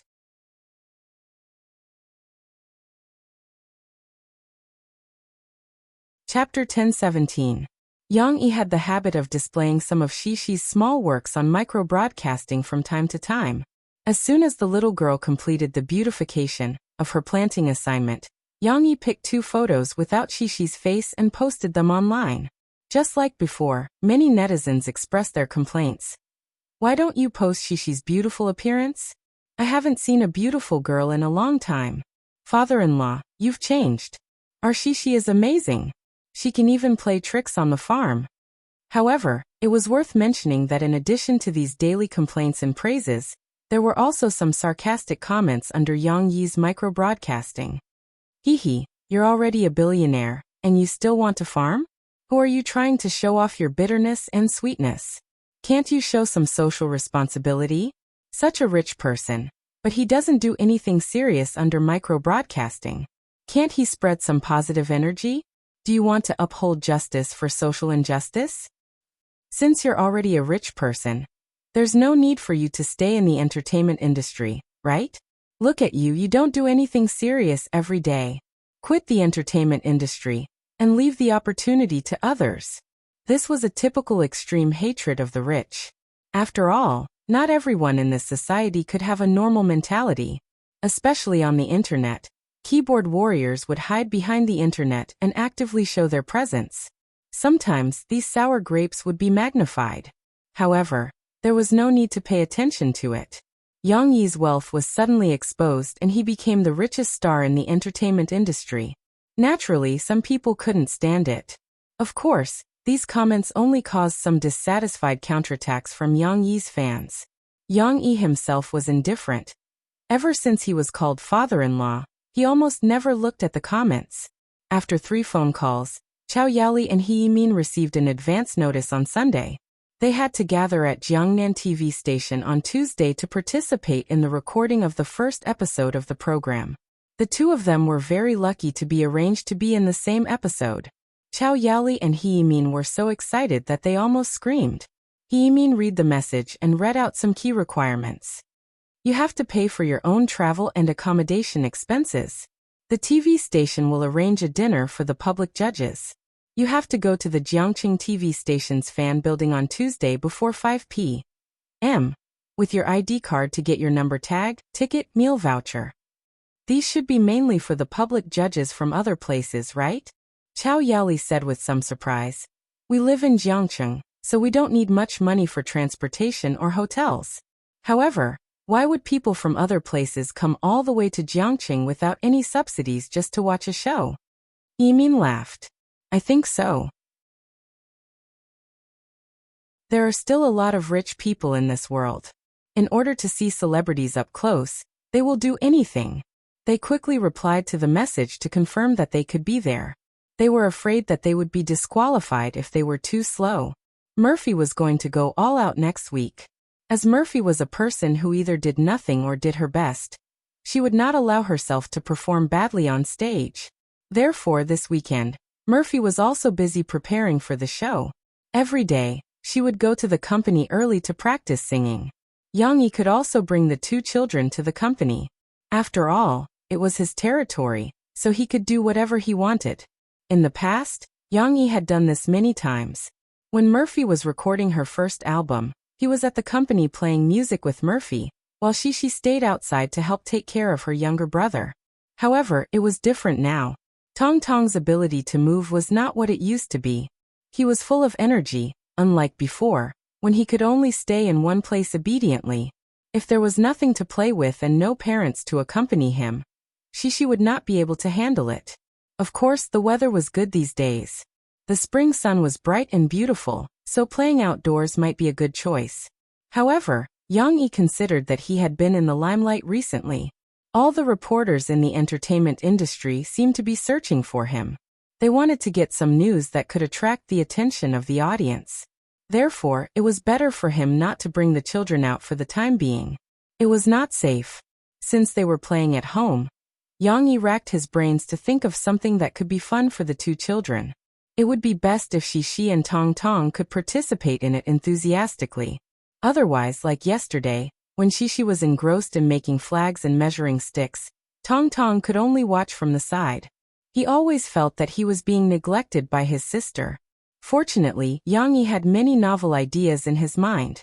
He called Shi and Tong Tong over and announced, "We are going to play a game together." Tong Tong put his hands behind his back. However, he was restless. He leaned against the wall and stuck his little butt out. Then he looked at his father and smiled happily. No one knew what he was happy about. "Okay, Papa, what game are we going to play?" She was more supportive. She happily jumped on the side and said excitedly. The little girl's nasal voice was a little thick recently. It was mainly because she could not help but use her tongue to tease her loosened front tooth.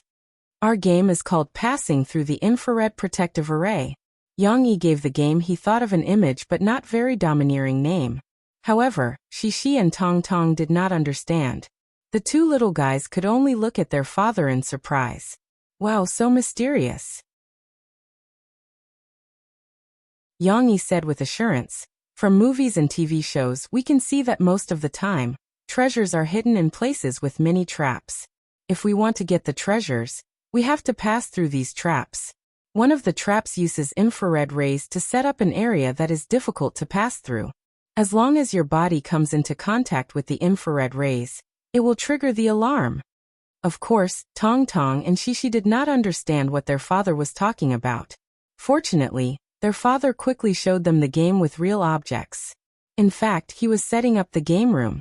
Under the curious gaze of Shi and Tong Tong, Yang Yi took out a ball of red paper, and started to glue the long strips of paper together on the aisle next to the stairs on the first floor. The long strips of paper were like spider silk. These long strips of paper were placed between the two walls in a disorderly manner. I got it. This is like the connecting questions in my exams. She looked at it for a while and her eyes lit up. She said excitedly to her father, "Wasn't it?" These strips of paper were of different heights. Some of them were horizontal, some crossed, and some were slanted. From one end of the aisle, it really did look like the connecting questions in Shishi's exams. However, it had a very long depth. The way to play this game is that you have to pass through these strips of paper, but you can't break them. Yang Yi smiled and personally demonstrated to Shishi and Tong Tong. Although Yang Yi was tall and burly, he was very agile. He bent his waist, raised his leg, sucked in his stomach, lowered his head, stretched his hand, and twisted his body nimbly between the strips of paper like a flexible python. Shishi screamed nervously for a while, and then cheered for her father in surprise. Papa is so awesome. I didn't even touch it." When Shishi saw her father easily pass through the strips of paper, she excitedly ran up and hugged her father's hand. She raised her head and said with admiration, "Of course, didn't you see that your father used to cough? Your father used to practice kung fu." Yang Yi was so proud that he almost spilled the beans. Fortunately, he stopped himself and then changed his words with a smile. After Cece finished reading, she also understood how her father had set up this paper ribbon array. The little girl's face was filled with eagerness. She also wanted to be like her father and get in and out of the paper ribbon array very quickly.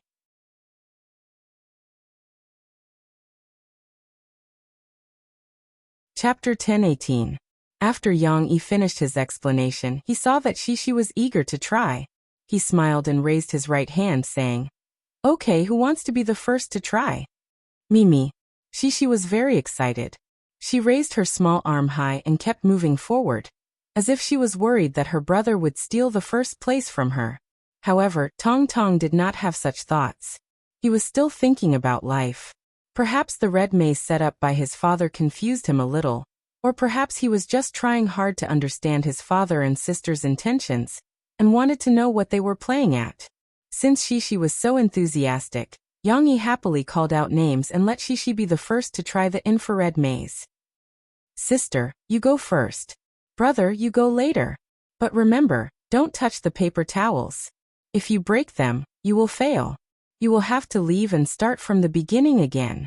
Yang Yi waved his hand and retreated to the position next to Tong Tong to watch Shishi's performance. When Tong Tong saw his father standing next to him, he excitedly reached out and grabbed his father's trousers. However, his attention was quickly attracted by his sister. What was his sister doing? Under the gaze of her father and brother, Shishi concentrated on the paper towels in front of her. She followed her father's example and carefully raised her foot to cross the first threshold. Yang Yi's array was very particular.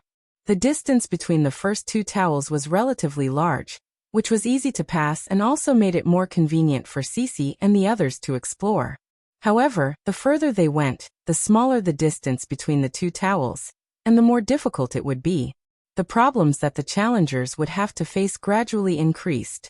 Therefore, when Shishi crossed the first threshold and looked back happily, wanting to be praised by her father, Yang Yi only smiled and gave her a thumbs up, encouraging her to continue. The second threshold was a paper towel line that was 1/2 meter high. For someone of Shishi's height, she had to bend over.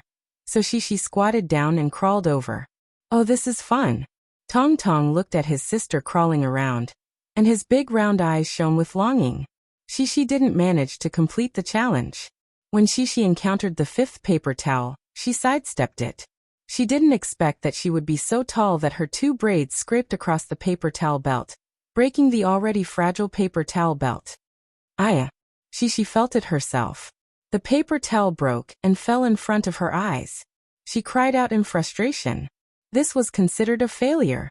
The loser had to leave the paper towel for others to play with. Cece hadn't had enough fun yet, so she couldn't bear to come out. She stayed in the line formation, turned her little head, and looked at her father eagerly. Her pitiful little eyes seemed to be begging for a chance to be exempted. "Come on out, It's your brother's turn. Yang strictly played according to the rules. He smiled and waved at Shishi. Don't worry, your brother might lose faster than you. It'll be your turn soon. It was easy to go in, but difficult to come out. Moreover, Shishi was still holding the paper towel that she broke earlier. The little girl dawdled for a while before slowly coming out. Fortunately, Tong Tong did not rush her. The little boy could not control himself and grinned. If his father had not held his hand, he would have crawled in long ago. You're the same as your sister. See how far you can go, okay? If you touch the paper towel, you have to come out. Yang squatted down and held the little boy's hand to give him some impromptu training. However, looking at him, Yang did not seem to be listening. When his sister came out, Yang let go of his hand and patted his little butt. He smiled and said, "Go, our little agent brother." Cece handed the broken tissue to her father and leaned into her father's arms. Leaning against her father's broad shoulders, she giggled and said, "Little brother, I'm a secret agent, but I'm different from my little brother. I'm the same as my father. I'm a special forces sister, not an agent sister." The little girl knew that her father used to be a special forces soldier. Moreover, she had seen Uncle Gung Sha's soldiers assault, and knew that special forces soldiers were super powerful. Therefore, Shishi had a blind admiration for special forces soldiers because of her father. Okay, you're a special forces sister, and he's an agent brother. Yang Yi smiled and said. This was just talk. Now that he had such a rich family, it was impossible for him to raise his child in such a dangerous direction. However, Tong Tong's performance in front of him had also cut off this possibility. The little boy smiled foolishly and ran forward. Just as his sister and father were giving him a nickname, the little boy had bravely passed 3 levels. Except for the second level, which was slightly higher and did not affect the little boy. Tong Tong directly knocked the first and third levels away with his head. However, the red paper towels wrapped around his head and neck, making the little boy look like a mummy. This feeling was not good. When Yang Yi went over to pull him out, he did not know whether to laugh or cry. The little boy was standing in the same place, his 2 little hands fiddling with the long and annoying paper towels that were like spider silk. Haha. Shishi giggled at the side. The little girl was laughing so hard that she was convulsing. My brother is too stupid. How could he break these things directly? He lost just like that. Sure enough, her father was right. She did not have to wait too long for her brother to get himself out of the game. Yang Yi was infected by Shishi's laughter.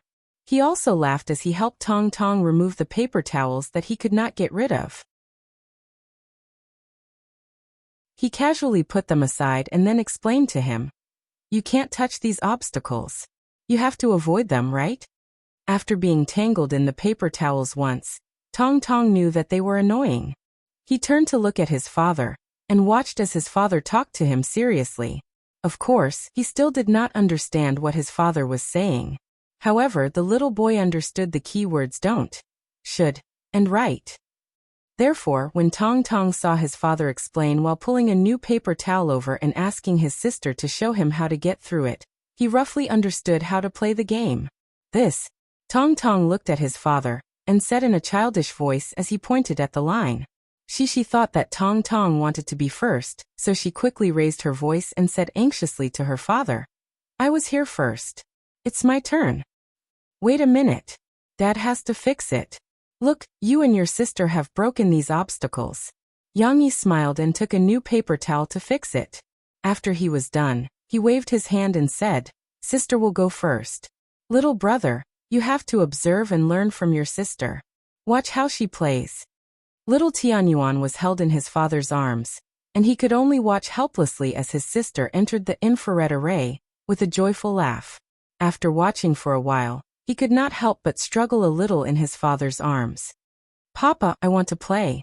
Tong Tong could not break free, so he could only point in his sister's direction and pout his little mouth as he spoke eagerly. He said this sentence very fluently. It seemed that he found it very interesting to watch his sister play, and could not hold it in any longer. Yang Yi thought for a while. The width of the tunnel was not small. It was originally designed to be used to park bicycles, but for the sake of smoothness and aesthetics, he left it empty. Actually, the tunnel was still big enough for the 2 little guys, and they would not be in the same place. The older sister would definitely climb faster than the younger brother.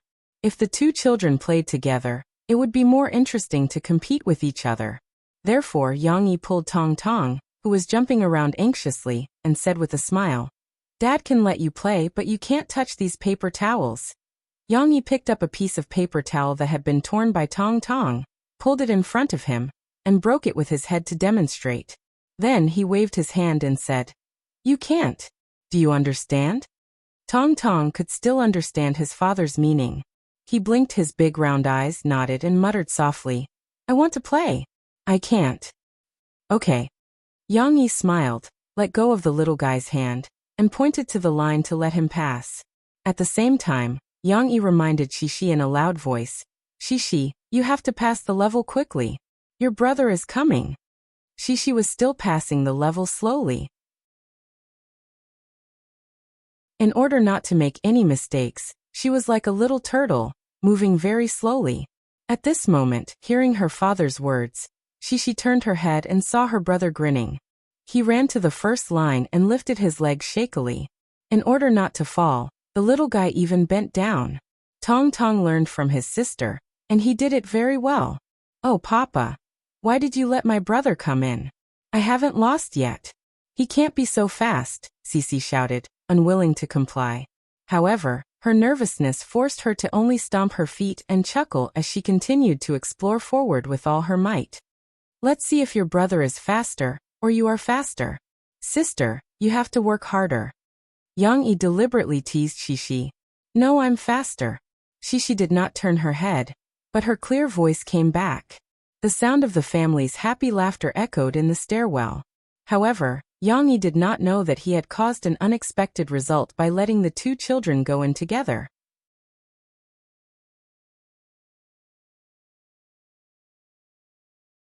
Chapter 1019. Now this is a live report from Mr. Papa, the reporter at the front.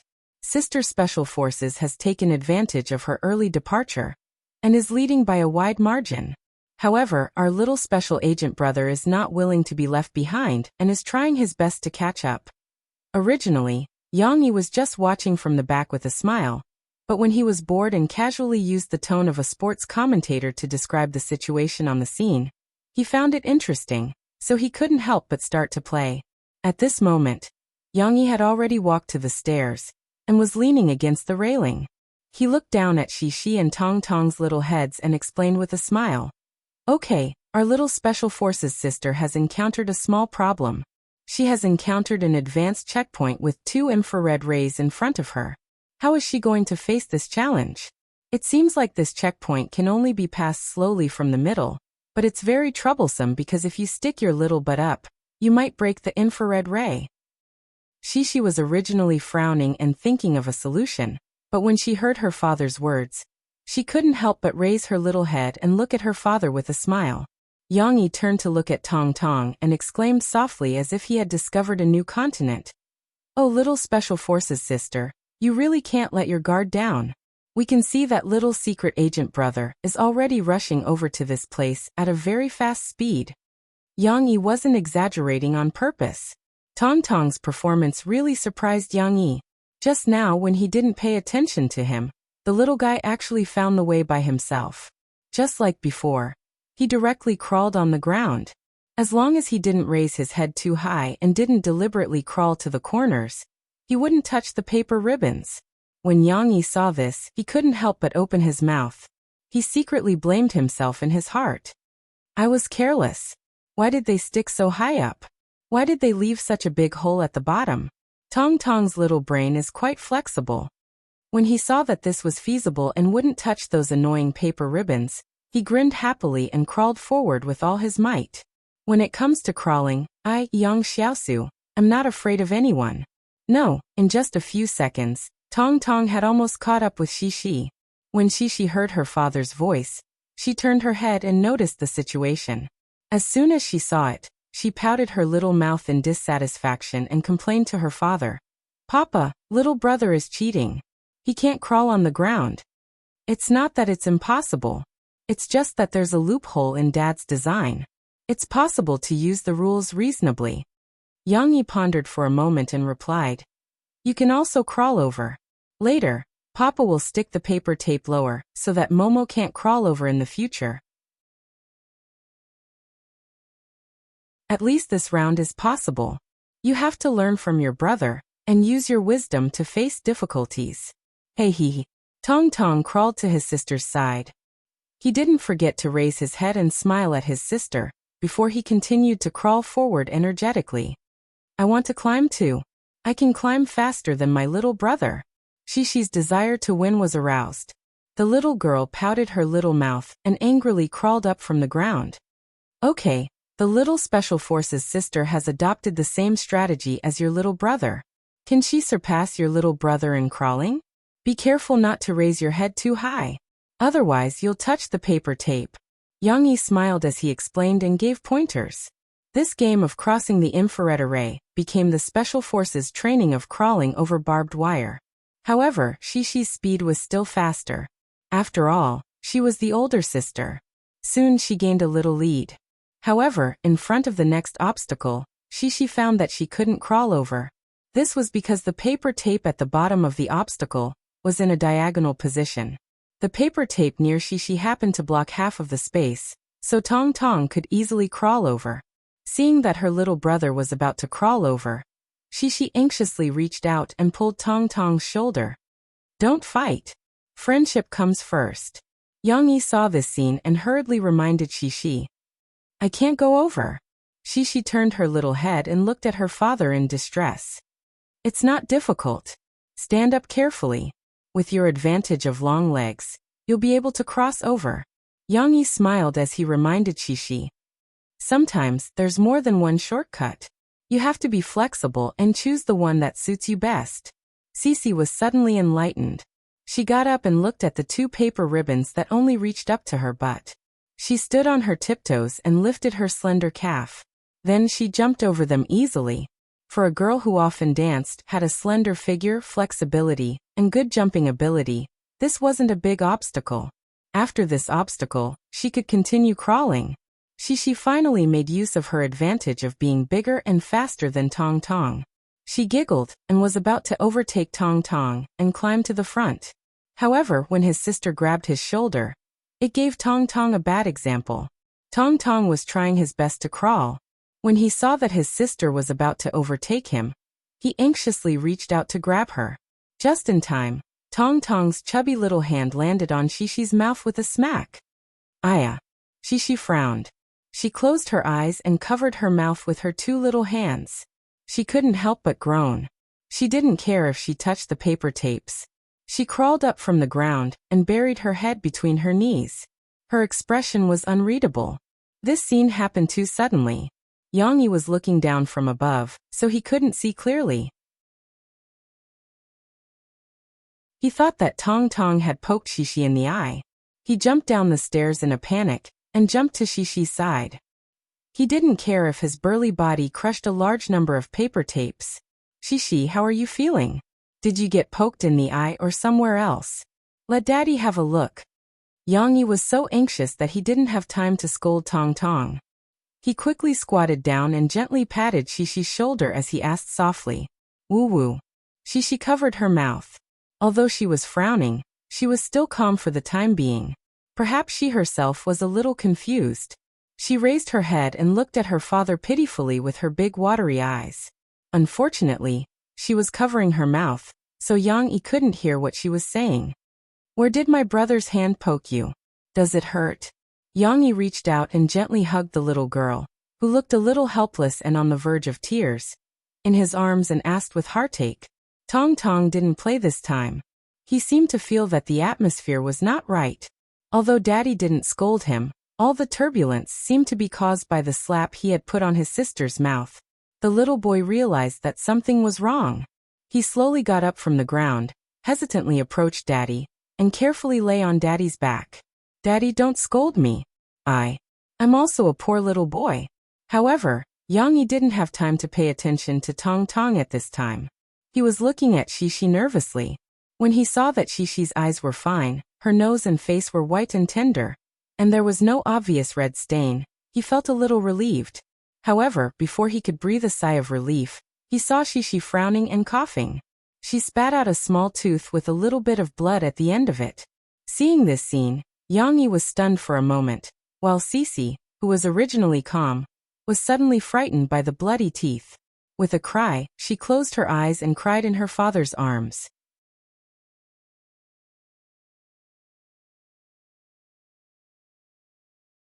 Chapter 10:20. Actually, it wasn't that painful, because Cece's teeth had been shaken to the point where they were about to fall out. Otherwise, little Momo wouldn't have slapped her. With his little strength, he was actually able to make his sister's teeth fall out. Moreover, Tong Tong's slap was very mysterious. It conveniently solved the problem that had been troubling Shishi for more than a week. However, let alone Shishi, anyone who saw a bloody tooth would be shocked, let alone a 6-year-old girl. Yang Yi thought that Shishi was crying because of the pain, so he hurriedly grabbed the tooth that Shishi stuffed into his hand with his left hand and placed it behind Shishi's waist. He hugged his sister-in-law who was burying her head in his arms and gently stroked her soft hair with his right hand. He comforted her gently. "It's okay, don't cry. It's all your brother's fault. How could he be so uncivilized and hit you? Daddy will help you scold him, so don't be sad. The tooth just fell out. Let Daddy take a look at it and see how it is, okay?" Yang Yi was a little worried that there might be a broken tooth inside. However, looking at the size of the tooth in his hand, it shouldn't be a big problem. Shishi was so sad that she sobbed in her father's arms and refused to raise her head. This made Yang Yi's heart ache, and he even nagged at Tong Tong for a while. What he said was similar. He was just comforting Shishi. Yang Yi's back was facing Tong Tong. He didn't really want to punish Tong Tong. There was no right or wrong in this matter. After all, Shishi was the one who pulled Tong Tong and started the fight. If Shishi wasn't so sad, Yang Yi would have to deal with this matter. At this time, he would have to teach the two little rascals a lesson. That's right, he would punish them both. They were family. How could he hit them? However, Yang Yi was a little careless. Although Tong Tong was usually muddle-headed, he could understand a lot of words. He could even feel the adult's tone and attitude. Tong Tong, who was hugging his father's broad back, couldn't help but tear up when he heard his sister's cries. It was as if his sister's cries resonated with him. At this time when he heard his father say, "It's all your brother's fault," he didn't know why, but he felt sad. Wah! Little Swan and I couldn't help but cry along with her sister. They were crying to each other's to cry. Yang Yi had no choice but to carry Tong Tong over. With Shishi in his left hand and Tong Tong in his right, he coaxed them left and right. The two little rascals' cries almost broke his eardrums. Shishi couldn't help crying for a while. She was no longer in the mood to cry, because of her brother's cries. She raised her little face and glanced at her brother, who was also wiping his tears on his father's clothes. She pursed her little mouth and asked with grievance, "Papa, why is my brother crying too?" Yang Yi helplessly said to Shishi, "Maybe he realized his mistake. He's feeling guilty for accidentally knocking out my sister's tooth just now." Shishi was stunned when she heard this. She looked at her father in a daze. Yang Yi also felt tired. In order to not let his sister bear any grudges against his brother, he had to make up some white lies to coax her. Fortunately, Shishi didn't cry anymore. The shock had also passed. Yang Yi coaxed Tong Tong and made him a bottle of milk. He let him drink it in the car. Then, he took the siblings to the dentist's office that they went to before. Although he didn't care much about this small injury, he still cared about his children. Since Shishi's tooth was knocked out, Yang Yi had to get a professional to check it out. He wanted to make sure that the little girl didn't have any remaining teeth, which would affect the growth of her new teeth. He also wanted to make sure that Shishi's other teeth were fine. "Let's go. Did you turn off the light in your bedroom?" Yang Yi asked as he beckoned Shishi to get into the car. He didn't notice that behind him, Xiao Guai's chubby body was squeezing through the dog hole in the door and squeezing into the living room. Steamed Bun was also following behind him and lining up to enter. Since something like this had happened, Yang Yi naturally had to let Murphy know.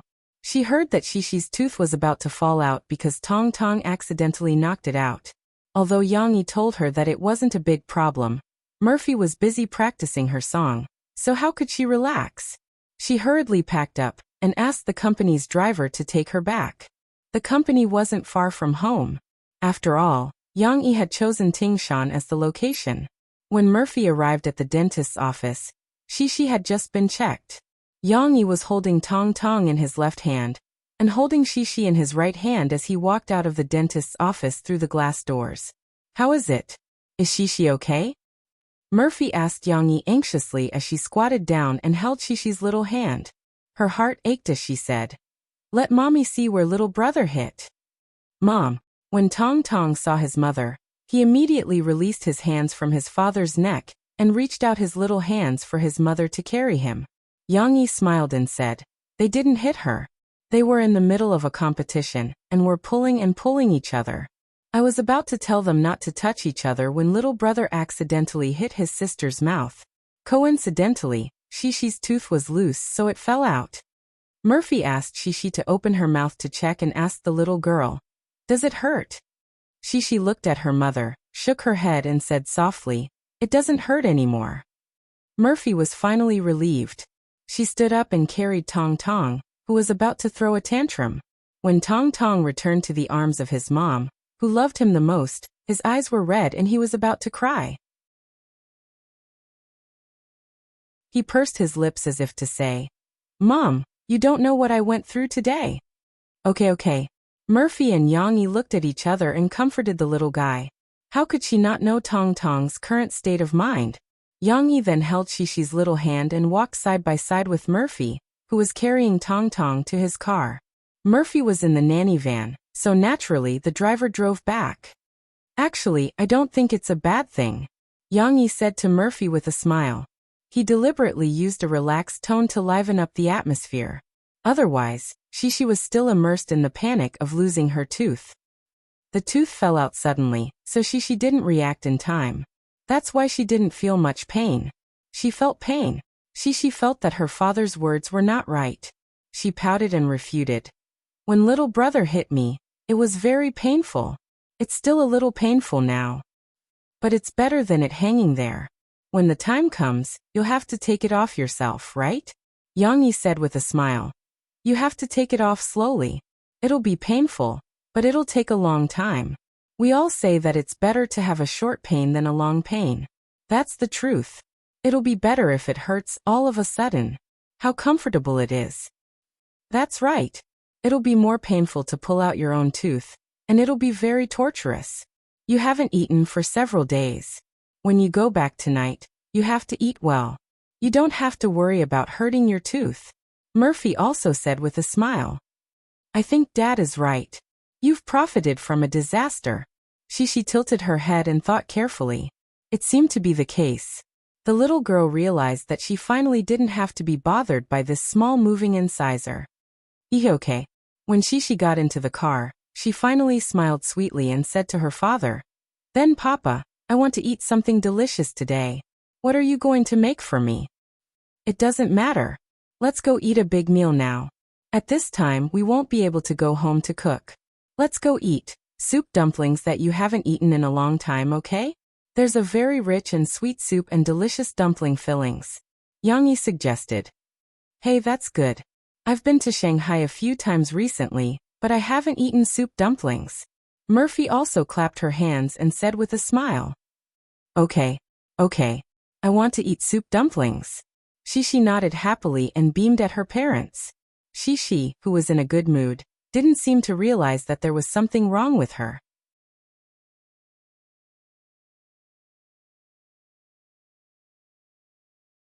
Chapter 10:21. Papa, I can lick the outside of my teeth now. My tongue licks my teeth like this, and then a little bit of my tongue runs out. At around noon, Yang Yi's Humvee stopped at the garage. After getting out of the car, the girls' bell-like laughter could be heard from afar. After lunch, Shishi's mood had returned to its previous brilliance, especially without the burden of her loose front teeth. Shishi smiled even more heartily. "Have you ever had soup run out from between your teeth when you were eating soup dumplings?" Yang Yi asked with a smile as he closed the car door. "No. I just felt that it was a little hot, and then the soup I drank went into my stomach." After Sisi finished speaking, there was another string of pleasant laughter. Yang Yi took the lead and led Murphy and the others into the house. Tong Tong was very sleepy now. He was lying in his mother's arms in a daze. Murphy smiled and listened to Yang Yi and Shishi talk. She did not speak, as she was afraid of disturbing the little girl. However, just as they opened the door, Yang Yi gritted his teeth and growled, "Steamed bun." The scene in front of him almost made Yang Yi explode. It wasn't just the red paper towels that were fluttering around the door. Yang Yi looked around and saw that the carpet in the living room, the entrance to the kitchen, and the corridor in the bathroom were scattered with paper towel shreds everywhere. When Yang Yi and the others opened the door and came back, Steamed Bun was still stepping on a pile of paper towels and wagging his tail happily at them. When Murphy saw this, she was angry and amused. She did not have such a big reaction, so she asked with a smile, "When you took Shishi and the others out, didn't you take the paper towels with you?" Of course, Tong Tong was going to sleep, so Murphy asked and carried the little girl upstairs. However, when she went upstairs, she could not help but smile and poke her head down to say, "There are still some paper towels in the corridor upstairs, but not a lot." Yang Yi shook his head helplessly. He really didn't pack up properly. At that time, he was in a hurry to take Cece to the dentist. Not to mention the broken tissue paper. Even the tissue paper array he set up was still placed in the stairway. Presumably, Bao Bao took advantage of the time he wasn't at home to wreak havoc in the heavenly palace. "Steamed Bun, come here." Yang Yi gritted his teeth and pointed at Steamed Bun. She did not understand. She looked at the mess in front of her and asked in surprise after a while, "Papa, is all this made by Steamed Bun?" "Just look at it and you'll know." Yang Yi pointed at the Steamed Bun and snickered. At this moment, Steamed Bun also felt his master's anger. He seemed to understand something and woke up from his happy state of playing with the tissues. He lay on the ground and didn't dare to look directly at Yang Yi. His head was on the other side of his body. Sure enough, he was scared. "Do you know what you did was wrong? You scattered the paper towels everywhere. How do you want me to clean up?" Yang Yi patted the floor next to Steamed Bun and scolded, "You are usually the most obedient one, but why are you even more naughty than Xiao Guai today?" If Steamed Bun could understand human language, he would feel wronged. What did he mean by naughty than Xiao Guai? He was just a dog. How could he make such a big scene? Xiao Guai, Xiao Hui, and Du Du, the three clever ghosts, heard that their masters were coming back and ran away early, leaving Steamed Bun to take the blame alone. Unfortunately, Steamed Bun did not understand and did not know how to explain. He could only lower his head, extend a paw, and press Yang Yi's hand on the floor. Half an hour later, Shishi went upstairs to sleep. Yang Yi was holding a broom. He had just finished sweeping the confetti in the corridor on the second floor. He glanced at Bao Bao, who was locked up in a cage and placed in the stairwell.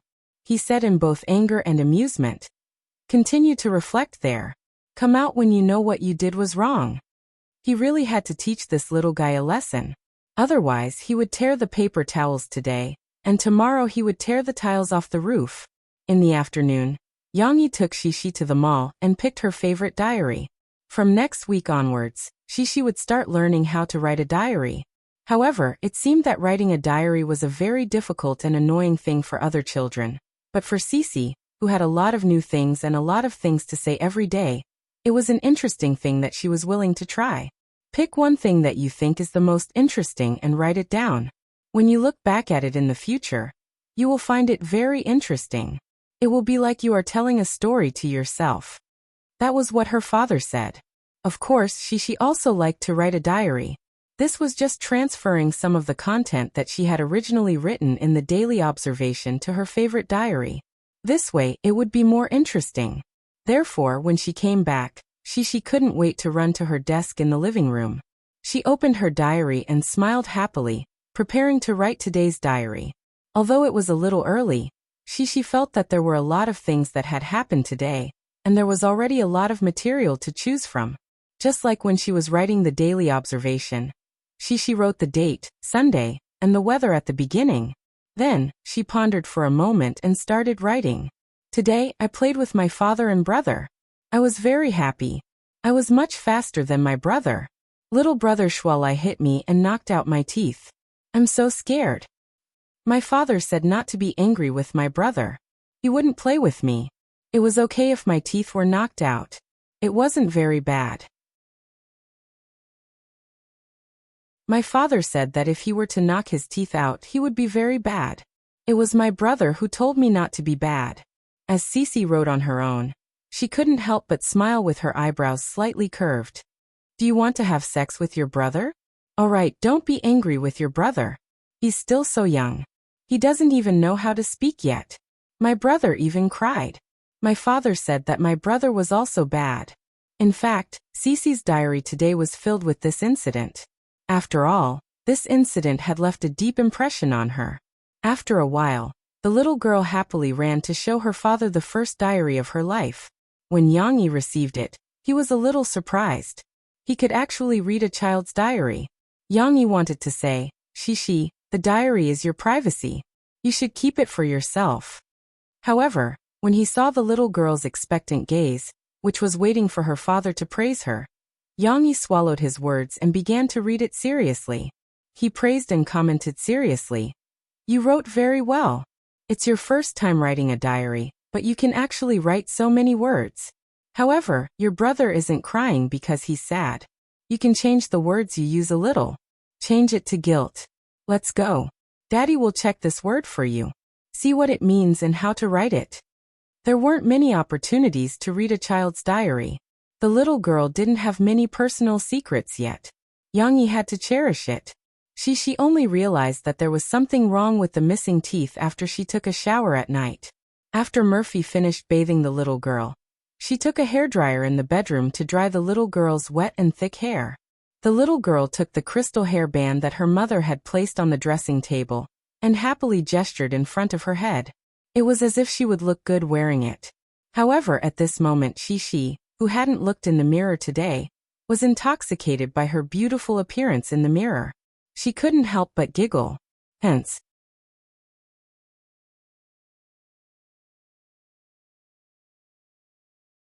Chapter 1022. Monday was the big day for the evaluation of the blackboard announcements. The school required 6 teachers from each grade to form a panel of judges. For example, the first grade judges would evaluate the second grade's blackboard announcements, and the second grade judges would evaluate the third grade's blackboard announcements. Therefore, in the end, it was the 6th grade teachers who evaluated Shishi and the other first grade's blackboard announcements. The other students were fine, but Shishi and Du Yuqian were in charge of this matter, and Lu Xiaoyu, who often empathized with Shishi, felt the same way. The 3 girls were extremely nervous. Every class was filled with fear and trepidation, as if they were worried that the judges would suddenly visit. Lan Xian, on the other hand, was relatively calm. She even comforted her 3 friends. Aya, what's there to be afraid of? I went to look at other classes' blackboard announcements, and they weren't good at all. Ours is better.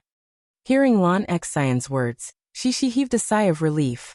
However, Du Yuqian said with a frown, but what if the teachers don't like our blackboard announcements and like other people's? What should we do? That's right. When Shishi heard this, she felt uneasy, and her little face looked very conflicted. During the break, Shishi took out the colorful shuttlecock from the drawer and pulled Lu Xiaoyu and Lan Xian with her. They were going to meet up with sister Yu Xiaowei downstairs to play shuttlecock for a while. This was a small activity that the girls liked to play. However, at this moment, Chen Yuxuan ran back noisily and shouted, "They're here. Those teachers are coming. They're in the 4th class next door." Shishi suddenly panicked. She quickly stuffed the shuttlecock back into the table, as if she was worried that the judges would see it and leave a bad impression on them. I'll go tell Sister Xiaowei. Lu Xiaoyu knew that Shishi was concerned about the evaluation on the blackboard, so she enthusiastically jumped up from her seat, said goodbye to Shishi, and ran out. As usual, Shishi sat obediently in her seat and stared at the door of the classroom. After a while, the little girl saw Teacher Li Rulin walking in with a book in her hand. Not long after, a group of 6 adults also appeared in the corridor outside their class, chatting and laughing. He's here. Shishi's obsidian-like beautiful eyes were also filled with many different emotions at this moment. Excitement, anticipation, nervousness, worry, Ms. Li Ruolin walked out with a smile and started chatting with the visiting teachers. She didn't know what she said to them. A group of people walked through the corridor and came in from the back door of the classroom. They looked at the blackboard at the back of the classroom. You have to look at the blackboard report. Shishi's little head turned around. Like most of the children, she sat in her seat and looked at it nervously. Lu Xiaoyu, who had returned at some point, was kneeling on the chair with one leg. Her whole body was pressed against Shishi's shoulder as she looked at the teachers nervously. The two talkative little girls didn't even dare to breathe loudly at this moment, let alone talk without restraint. On the other hand, some of the more courageous male students, such as Chen Yuxuan, mischievously went up and pretended to be behind these teachers. Then he winked at his deskmate, which attracted some laughter. Aya, why are they doing this? The teachers are going to be angry. Shishi couldn't help but purse her lips and mutter softly. She was very dissatisfied with Chen Yuxuan's performance, and her heart was filled with worry. The teachers of the 6th grade were not much different from the teachers of the 1st grade. There were older teachers and young female teachers who were about the same age as Li Ruolin. They smiled at Li Ruolin and walked to the front of the blackboard. Like the other visitors, their attention was immediately attracted by the large cartoon chalk drawing on the blackboard report. This is quite interesting. A few of the teachers laughed in admiration and chatted with each other. What is this? Ding dang? Doraemon? There was a short story at the side, which they finished at a glance. Unlike the children, such a simple story didn't surprise them too much. They only took a cursory look and understood the setting of the cartoon character. Doraemon, the idea is quite interesting. Ms. Li, the students in your class are quite impressive. The drawing is not bad either. Li Ruolin smiled and explained, the father of the literature committee member in our class is a writer. He has written many fairy tales. This was his idea. The child just copied it by himself. Was it really drawn by the child? Some teachers didn't believe it and asked suspiciously, such a big drawing, can a 1st grade child draw it? Li Ruolin also thought that some teachers might raise doubts. After all, Shishi's performance did surprise her a little. It was normal to be suspicious. Not to mention a 1st grade child. There were probably not many children in primary school who could draw such a big piece of work. This was indeed drawn by the child. Her father gave a lot of guidance. Last Friday, I saw with my own eyes that the child drew the outline under the guidance of her father. The next day, her father brought her here and asked me to borrow the classroom key to guide the child to finish the drawing, Li Ruolin said. I still recognize the parenting method of this parent. He has been cultivating the child's abilities in all aspects, and the child is very smart. In the dance competition last December, she even won 1st place in the lower grade group. I see. Then this child is really quite outstanding. Most of the teachers still had a little doubt in their hearts. After all, seeing was believing. They had never seen Shishi draw, but they still chose to believe Li Ruolin's explanation. They couldn't frame a child for no reason, so they all laughed. However, a younger female teacher seemed to have thought of something. She frowned for a while, then suddenly raised her head and looked at Li Ruolin with some surprise. Ms. Li, the one who won 1st place in the lower grade dance competition last year. Isn't it that? She suddenly realized that her voice was a little agitated and had a bad influence. She quickly lowered her voice and said, I remember, isn't the child of that big star Yang Yi in your 1st grade? Is she in your class? Although the school didn't publicize the existence of Shishi, and wouldn't use Shishi as a publicity stunt, and even help to inform the teachers to keep it a secret and not affect the child's normal studies, the teachers still paid attention to the news in private and gossiped in the office. The media had already exposed Shishi's school, and Yang Yi had once mentioned that Shishi had won a dance award in the school. The public might have forgotten, but how could the teachers, who shared the glory of being in the same school, forget? After the female teacher whispered this, the other teachers all looked at Li Ruolin with interest. Some teachers even couldn't help but turn to look at the children in the class. However, they wouldn't be able to recognize Cici like this. Yes, it's her, but teachers, please don't say anything. The students' parents hope that the child can have a quiet learning environment. Li Ruolin smiled and whispered. Understood. It's really her. So it's his daughter. No wonder the drawing is so good. The teachers smiled. Although they didn't speak loudly, they completely believed Li Ruolin's words, and were no longer as doubtful as before. Indeed, in their opinion, how could the daughter of a big star not be good at drawing? In fact, even if they didn't mention Shishi, the teachers were full of praise for the blackboard bulletin of the first grade, Class 3.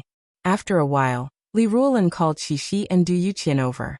She put her hand on their shoulders and introduced them to the teachers with a smile. This is our group publicity committee member, Du Yuqian, and this is our literature committee member, Yang Shi. The two children are in charge of the blackboard bulletin this time. Well done. Your blackboard bulletin is neat and beautiful. It's really good. We're just saying it. Other than this ding-dang, which is very interesting and full of innocence, the poem you copied is also very good. You have to remember this line of the poem. If you don't work hard when you're young, you'll be sad when you're old. It means that you have to study hard at your age. You can't wait until you're old to regret it. This language teacher, who was probably a language teacher, said earnestly. The handwriting is very good. I feel that after reading so many blackboard bulletins, the best handwriting in the first grade is your Class 3 and Class 9. Class 9's handwriting is also not bad. It's a little similar to the handwriting you have here. It's very delicate. The teacher's praises made Cece feel both surprised and happy. She didn't expect to receive such a high evaluation. However, she also felt that it was strange. Why did it seem like all the teachers were looking at her? Of course, these were all small problems. She quickly put them to the back of her mind. In the face of so many teachers, the two little girls didn't have their usual eloquent appearance. They could only stay by Teacher Li's side and smile happily. We still have a few more classes to look at, but overall, your Class 3's blackboard bulletin is very good. You can wait for the results of the evaluation in the afternoon. The leading teacher made a conclusion and said to Li Ruolin with a smile. Then they all left the classroom of Class 3. There were some spoilers in this. Li Ruolin's eyes were full of joy, but she didn't dare to tell the little guys in advance. After all, the dust hadn't settled yet. So, she just encouraged Shishi and Du Yuqian, and then went back to the office with her book to prepare for the next class. Seeing Teacher Li leave, Shishi breathed a sigh of relief.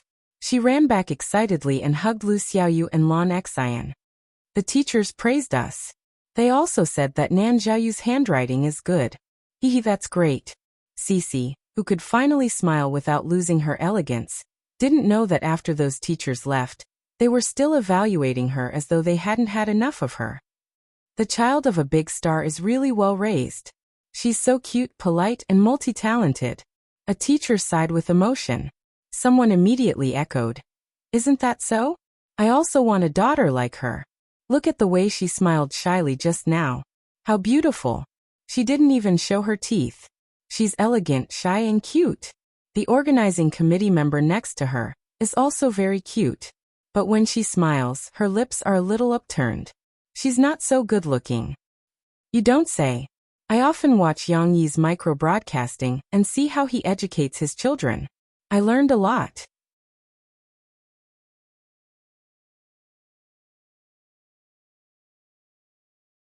Chapter 1023. In the evening, in an SUV parked at the school gate, Yang Yi was chatting with Mo Fei with a smile. Suddenly, from the corner of his eyes, he caught a glimpse of two small figures walking out of the school gate with cheerful footsteps. His heart moved slightly, and he deliberately said to Mo Fei calmly, "Honey, let's make a bet." Bet on what? Murphy asked, puzzled. Why did he suddenly change the subject? Let's bet on whether she can win an award in the blackboard announcement this time. If I win, you'll listen to me tonight. If I lose, I'll listen to you tonight, okay? Yang Yi suddenly remembered that Murphy had a competition tomorrow. So he changed his mind and said, "No, I Am a Singer will be recording tomorrow. Let's change the bet to next Monday." Hee. Murphy obviously understood what Yang Yi meant. She was thin-skinned, and under her fair skin, her cheeks suddenly blushed. However, although she was blushing, Murphy was not shy like a little girl who had never seen the world. She looked at Yang Yi suspiciously and said, What kind of wishful thinking are you planning? It's obvious that you're going to win this bet. And it's obvious that you're going to win no matter what. Who would want to play with you? Yang Yi said seriously. How is it obvious that I'm going to win this bet? She and the others have so many classes in the first grade, and only 3 classes can win the final prize. How can you be sure that Shishi will win the award? It's obvious that Shishi will win the award. I've seen her picture on the blackboard announcement, and it's very interesting. Murphy snorted proudly, unmoved. The more she spoke, the clearer her thoughts became. I think you must have gotten some information. Did Shishi's class teacher secretly tell you that Shishi won the award? Or, did you secretly contact Shishi's class teacher? The jar of vinegar was overturned. I know Teacher Lee is young and beautiful. Murphy seemed to have almost dragged herself into the pit. The sour taste in her voice almost made Tong Tong, who was sitting in the car and playing by himself, faint. How could that be? Okay, I'll admit it. I saw Shishi and Xian Air coming out. Yang Yi didn't know whether to laugh or cry as he quickly confessed. When I saw them smiling so happily, I guessed that they must have won an award. As Yang Yi spoke, he rolled down the window and called Shishi and Lan Xian over. This time, their cars were parked on the same side, so they didn't need to cross the road. Of course, Murphy wasn't really jealous. Yang Yi usually went in and out with her, so how could he have time to think about other things? Therefore, after hearing Yang Yi's confession, Murphy immediately put away her jealous expression and raised her head proudly with a smile. I knew it. You're too cunning. I won't bet with you. Shishi and Lan Xian ran over, talking and laughing, and got into the car. Before Yang Yi asked, or even before he sat down, Shishi couldn't wait to stand up, leaned forward, and put her arms around her father's neck. She asked sweetly, Papa, guess what we got on the blackboard announcement? Yes, let him guess first. Lan Xian was beside Shishi, but she sat down, reached out to close the door, and shouted with her loud voice with a smile. Yang Yi just wanted to turn his head, but Shishi, who could finally laugh without restraint, quickly pressed her father's face. Oh, don't look at me. Papa, guess first. Papa's guess. There may be other classes that did better than yours, but yours is not bad, so I think you should be the second. Yang Yi thought for a while and said with a smile. With Shishi's performance, how could Yang Yi not know what they should be? He purposely said that just to tease this little girl. Oh, no. Shishi cried anxiously. Lan Xian was also unhappy. Before Shishi announced the answer, she rushed to shout. No one is better than us, we are the best. Is it really the first place? Murphy asked with some surprise. Yes. Shishi couldn't help but say seriously. Papa, Mom, let me tell you, we really got the first place. Teacher Lee was super happy. She took the certificate back in the afternoon and stuck it on the back for us to see. It's just that our names are not on it. Lan Xian said regretfully. This is an honor for our class. Shishi turned around and said to Lan Xian. Teacher Lee said it. In the car, Shishi and Lan Xian had been talking about the experience of the judges today. The 2 little girls were so happy about the collective award that it was as if they had won it themselves. They chattered and laughed all the way. After returning home, during dinner, Murphy thought of the arrangements for tomorrow and said to Shishi, Shishi, Mom will accompany you to pick a beautiful dress tonight. Tomorrow night, Mom will record a program at Jiangnan TV station. After school, you can go with Papa. When you get there, there will be a place for you to change. Don't worry. By the way, remember to bring your homework. If you don't start so early tomorrow, you can do your homework in the lounge. Okay, let's go there and watch Mama sing. Cece, on the other hand, was very interested and said with delight. By the way, there will be a host sister from the TV station in the lounge to accompany us. Remember to greet her. If she asks you a question, don't ignore her. The situation in the lounge may be shown on TV. Murphy said with a smile. Of course, Mom is also reminding you. Mom knows that you are a good child and won't ignore others, right? Shishi was stunned at this moment. Her eyes turned as if she was thinking about another problem. Papa, can we not go to the TV station? Shishi pouted, looked at her father and begged. Not going to the TV station? Wasn't she very happy to see her mother sing just now? Murphy was confused by her. Why don't you go again? She sat on the chair, moved her buttocks, twisted her body, and said coquettishly, "Oh, I don't want to go." "But it's all set. When I asked you before, you said you wanted to go. Moreover, if you don't go, Papa can't go either." "How can that be?" Murphy frowned slightly. To be honest, Murphy was not sure. She had seen the list of singers invited this time. They were all good singers. Their fame might not be as good as the popular Murphy now, and most of the singers were not very active now because of disputes with their management companies, or because they did not have any new works in a few years, or because of personal reasons. But whether they were popular now or not, they were the ones Murphy learned and imitated in the past. One of them was even a female senior that Murphy looked up to when she first debuted. These people's singing skills were not necessarily worse than Murphy's. After all, the entertainment industry in this world was too developed. Countless outstanding talents poured in, and there were also former gods who were buried. If Yang Yi did not go to the scene to support her, Murphy would not be confident. "But I don't want to go." She pouted her little mouth unwillingly and said with her little head lowered. Yang Yi, who was listening to the conversation between the mother and daughter, saw that Murphy was a little anxious, so he reached out his hand and motioned for her to stop and let him speak first. "Do you not want to be on TV?" Yang Yi said to Shi with a smile. As soon as he spoke, the atmosphere suddenly eased a lot. "Dad knows that you lost a tooth, so you don't want others to see it, right?" The little girl pursed her little mouth and nodded slightly.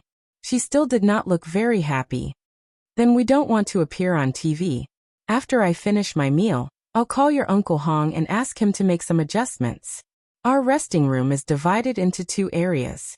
One is for filming, and the other is for filming." Yang Yi said softly, "You can do your homework in the area that can't be filmed and watch Mom sing. Then Dad will be in the area that can be filmed, because Dad will record some applause for Mom. Anyway, you won't be on TV. Is that okay?" The little girl looked at her father with a little surprise, and seemed to be a little moved. "Actually, let me tell you, Dad thinks that you're beautiful now. Don't be so unconfident. Our Cece is a little princess that everyone loves. A tooth is nothing. You are still beautiful without it." Yang Yi leaned over and whispered in Shishi's ear deliberately. Shishi's unwilling little pout disappeared, leaving only a happy smile. She shrunk her neck and said, "Then Dad, I can't be on TV." "Well, Dad will pinky swear with you. I promise that no one will film you. I will keep it a secret for you." Yang Yi laughed.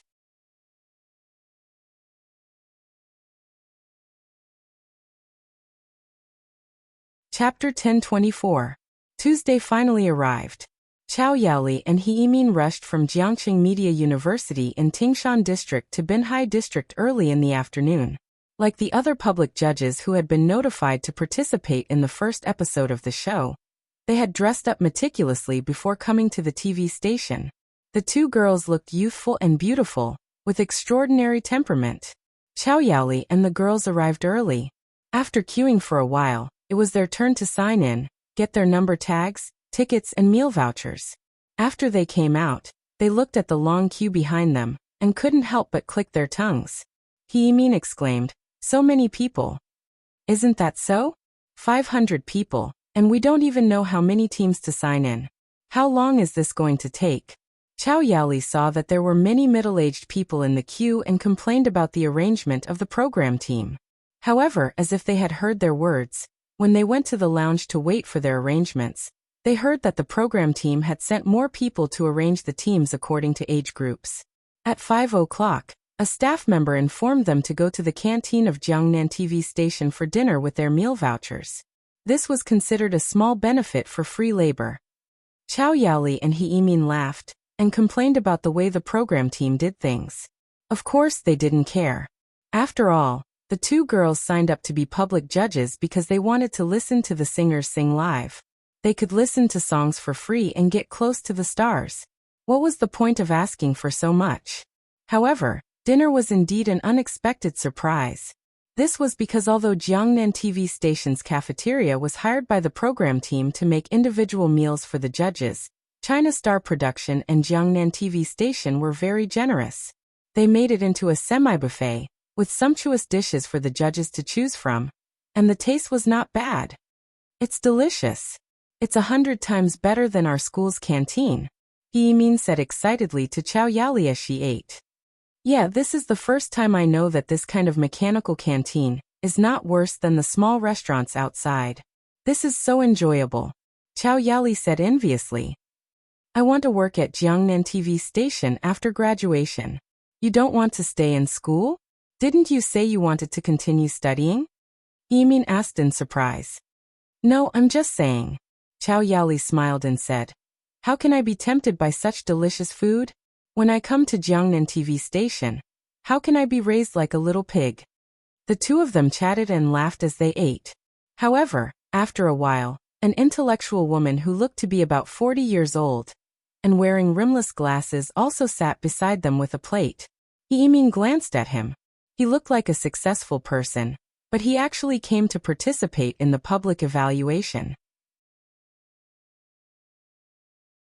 She couldn't help but find an opportunity to chat with him. What surprised Yimin and Chow Yali was that this middle-aged woman was actually an overseas Chinese from Maple Leaf. She had emigrated overseas. Sister Kong, are you back for a vacation? No, you came back specially to participate in this program? Yimin asked in surprise. The middle-aged woman surnamed Kong smiled and said, yes, when I was abroad, I often watched domestic programs. I heard that Qin Yu also came out to sing this time, so I specially applied for the public evaluation. I didn't expect to pass the screening, so I hurried back to listen to him sing. Qin Yu was a very popular domestic singer in the 1990s. At that time, he was also a big idol singer. However, he had been silent for many years. Although he still participated in some programs or held solo concerts, he really didn't have much influence in the music industry. Yimin and Chow Yali only knew about Qin Yu, but they didn't know much about him. Therefore, Yimin asked in surprise, Sister Kong, was Qin Yu really so popular in the past? You actually came back from Maple Leaf. Sister Kong smiled and said, you are still young and haven't experienced my era. Qin Yu was very popular in our era. Besides, he sings very well. You'll know when you listen carefully later. The chat with Sister Kong was just a small interlude. After Chow Yali and Yimin finished their meal, they were quickly led into the recording hall by the staff. The singers who were rehearsing just now also went to eat. Now the public judges came in early to receive a simple training from the program team. At the beginning, the stage supervisor told them some things to pay attention to. Perhaps he was not satisfied with the stage supervisor reading the script by the book, so Hong Yuman took the microphone and spoke to them personally. First and most importantly, you have to know when to applaud. Hong Yuman simply blurted out. He talked to them endlessly. Our program is divided into 3 parts. The first part is the performance of the singer on the stage. When the singer goes on the stage, our lighting technician will use the backlight, so you can't see who they are. But it doesn't matter. Please remember that since they were invited to this stage by us, they must be the best singer in the Chinese music industry. At this time, please don't be stingy with your applause. As expected of a famous director who could handle a big scene, Hong Yuman spoke with assurance. His voice was rhythmic, and it aroused the enthusiasm of the audience. Yimin and Chow Yali couldn't help but respond from time to time, shouting, yes. During the on-site training, there was a sudden commotion among the judges who were sitting near the entrance. Everyone, including Hong Yuman, turned their heads to look in that direction. They saw Yang Yi, who was wearing casual clothes, standing there with a little boy in his arms. Next to him stood a little girl holding his hand. The little boy was in Yang Yi's arms, so they couldn't see him clearly.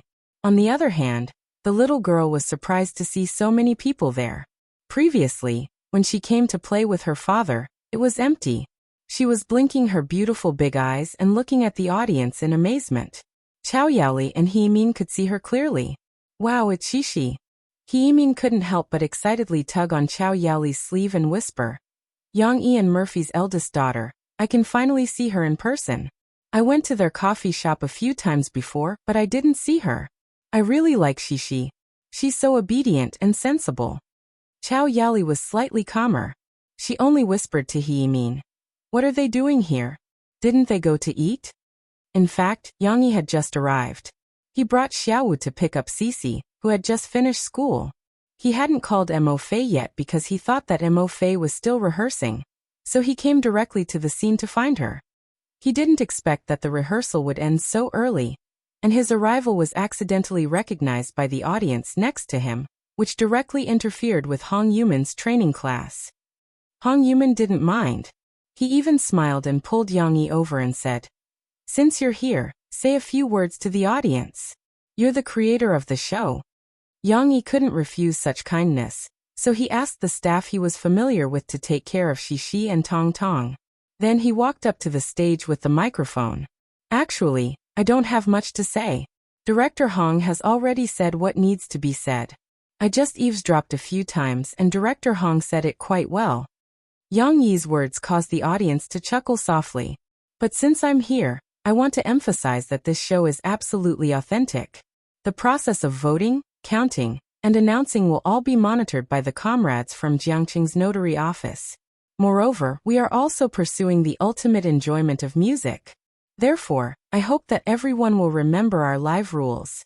However, don't mind it too much. As long as it doesn't affect others or the singers, just treat it as if you're listening to a song in a concert hall. Do whatever you feel comfortable with. If you feel that it's exciting, you can clap. If you feel that it's not exciting, you don't have to clap against your will. In short, enjoy the music," Yang Yi said with a smile. Amidst the cheers of the audience, Yang Yi hastily wrapped up. He smiled and said, "Okay, I'll stop here. The two kids are still young, so I have to go and take care of them. Otherwise, our staff won't be able to handle it." In the audience, Chow Yaoli and Heemin couldn't help but laugh along with everyone else. After being so close to Yang Yi, they were pleasantly surprised to find that Yang Yi was also such a down-to-earth celebrity. He's a billionaire and a celebrity. Heemin looked at Yang Yi's back as he left with the kids. She sighed in Chow Yaoli's ear. "Now he looks like an ordinary friend. He's so friendly. I'm really envious of Murphy for being able to find such a good man."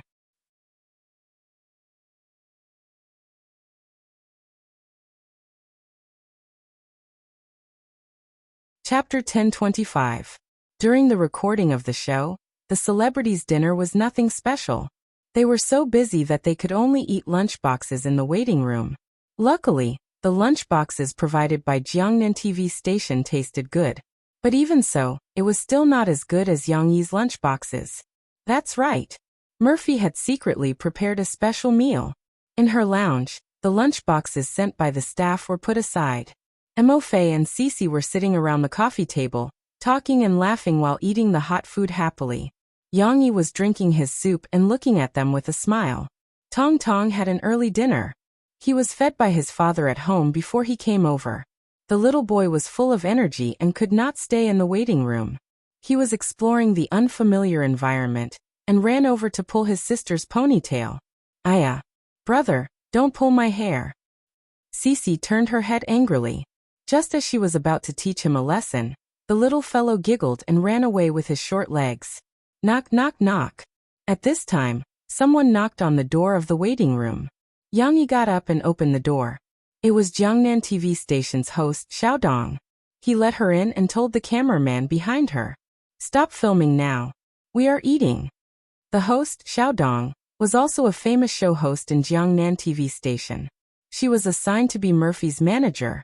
Not only Mo Fei, but every singer was also equipped with a temporary singer agent. After all, the show needed a large number of scenes of the singers on the front stage performing, and the backstage singers' reactions. Most singers were relatively introverted, and they were not as open-minded as variety show hosts. So with a host for each singer, the atmosphere would be more lively, and the backstage would not fall into a dull and cold state. Of course, this was also a win-win situation. Jiangnan TV station could also use this opportunity to let their hosts show their faces on such a big show. So when Xiaodong entered the waiting room, she started shouting and praising the food Murphy and the rest were eating. "Wow, is this the food made by brother Yang Yi? It smells so good. Micro-broadcasting told me that Brother Yang is the head chef at home. Mo Fei had already communicated with Xiao Dong during the rehearsals in the past 2 days, so it was not the first time that she had met him. So at this time, she also smiled and said frankly, "Yes, it's all made by him. My cooking skills are just so. No matter how much I learn, it's still not good enough." When she saw an unfamiliar big sister come in, she was a little embarrassed to continue eating, so she secretly ran to her father's side. Yang Yi was sitting on a single-seater sofa. The space was a little narrow, but she still tried her best to squeeze in with her father and sit down. Yang Yi brought Shi's small bowl over and whispered to Shi with a smile, "It's okay, you can continue to eat." "Papa, who is she?" She asked her father in a low voice. "It's the host's sister that I mentioned yesterday," Yang Yi said. She remembered what her mother said yesterday, and quickly hid her head in her father's arms. "Is this Shi? She is so cute, but why did she hide when she saw me?" Xiao Dong heard the commotion and asked curiously. "It's okay. She is afraid of the cameras. Her teeth fell out a few days ago, and she is embarrassed to show her face to others." Yang Yi laughed. She heard Dong Xuebing's words and quickly raised her head. She covered her father's mouth and shouted, "Ah, you can't say it." Okay, I won't say it." Yang Yi raised his head and smiled. "But don't be afraid. Dad just told the photographer that he can't take photos of us now." The recording had not started, and Xiao Dong had only come over to greet them. She chatted with Yang Yi briefly and praised Shi and Tong Tong. After that, she found an excuse to let Murphy eat in peace. Yang Yi felt that it wasn't right for Cici to always worry about her teeth. After dinner, Yang Yi thought for a while, and went to the dressing table to do some makeup while Shi was doing her homework. "Are you going to put on makeup too? I thought you don't usually put on makeup?" Mo Fei was talking to her son for a while. At this moment, she raised her head and saw Yang Yi doing something at the dressing table, so she asked curiously, "What are you doing?" Yang Yi did not say anything, and only signaled her to wait with his back facing her. After a while, Yang Yi walked over to Murphy and smiled at her. Mo Fei was dazed at first, and then couldn't help laughing. "Haha, oh, your teeth. How did you get them?" Yang Yi and Murphy whispered to each other as they did not want to disturb Shi's homework. After they chatted for a while, Murphy also went to the dressing table to do her homework. If they are going to prank each other, they will do it together. After a while, Yang Yi and Murphy walked over to Shi and watched her do her homework. But both of them did not say anything. When Cici saw her parents coming over, she couldn't help but mumble as she wrote. It was as if she was explaining to her parents about today's homework. "Today, Teacher Lu said that I only need to do the 5th question. But I know how to do it. I finished it in no time. Then it's the language homework. Teacher Li said I have to copy it." Huijia Primary School did not give a lot of homework to the first graders, so she finished it in a short while. The little girl turned her head and happily handed her homework to her father. "Papa, look, I finished it." However, Cici saw her father and mother grinning at her at the same time. Both of their mouths revealed a black hole in their teeth. The position of the hole was exactly the same as hers, where their lower incisors were. The little girl was dumbfounded. She was stunned for a while before she reacted. "Oh, Papa, Mom, why did your teeth fall out?" She anxiously grabbed her father's hand and asked, "Did little brother hit someone again?" Tong Tong was lying on the sofa next to them, and was playing with his car toy. When he heard the word little brother, he raised his head in confusion and looked over. "Look carefully." Yang Yi chuckled and moved his mouth closer to Shi's eyes. Shi looked at her mother's smiling face, then looked away and carefully observed her father's teeth. After looking carefully, Shi realized that her father's teeth did not really fall out. Instead, there was a piece of black tape on it. "Oh, Papa, you're all laughing at my teeth." Shi pouted and said unhappily, "I'm going to be unhappy. I'm going to be angry." Yang Yi was dumbfounded. He and Murphy did this to be kind to children with cancer. For example, they shaved their classmates' heads. However, they did not expect that the same method would sometimes backfire. Fortunately, Shi did not really lose her temper. She was just sulking and feeling sad. She said this because she wanted her father to coax her. That's not what Papa meant. Why would Papa laugh at you? Yang quickly explained. Papa is showing you that even if our teeth fall out, we don't have to take it to heart. We have to face it with a positive attitude and show it to others. Then, we can tell them that when our teeth grow back, we'll be as good looking as before. She blinked and looked at her father in confusion. But if our teeth fall out, we still don't look good. Then Papa will accompany you today. Our teeth all look like they're missing a hole, okay? Yang made up his mind. He opened his mouth and pointed at his teeth that were covered with tape. He smiled and said, Papa wants you to see Papa's courage in the face of difficulties. Murphy looked at Yang in surprise and reminded him, You still have to record the show today. It's okay. You don't have to be like me. Tear off the tape. Yang smiled and said, Today I'll accompany Shishi to lose a tooth. Shishi, let's face difficulties together. Okay. Oh, okay. Although Shishi could not understand why her father wanted to do this, she still felt that it was quite interesting. She also knew that her father was not laughing at her. The little girl's mood finally turned for the better. She raised her little head and looked at her father with a smile. Well, the two missing front teeth set off each other nicely. You're tuning in to the Earbook Haven YouTube channel. Don't forget to subscribe and join us on this journey to catch the most captivating stories.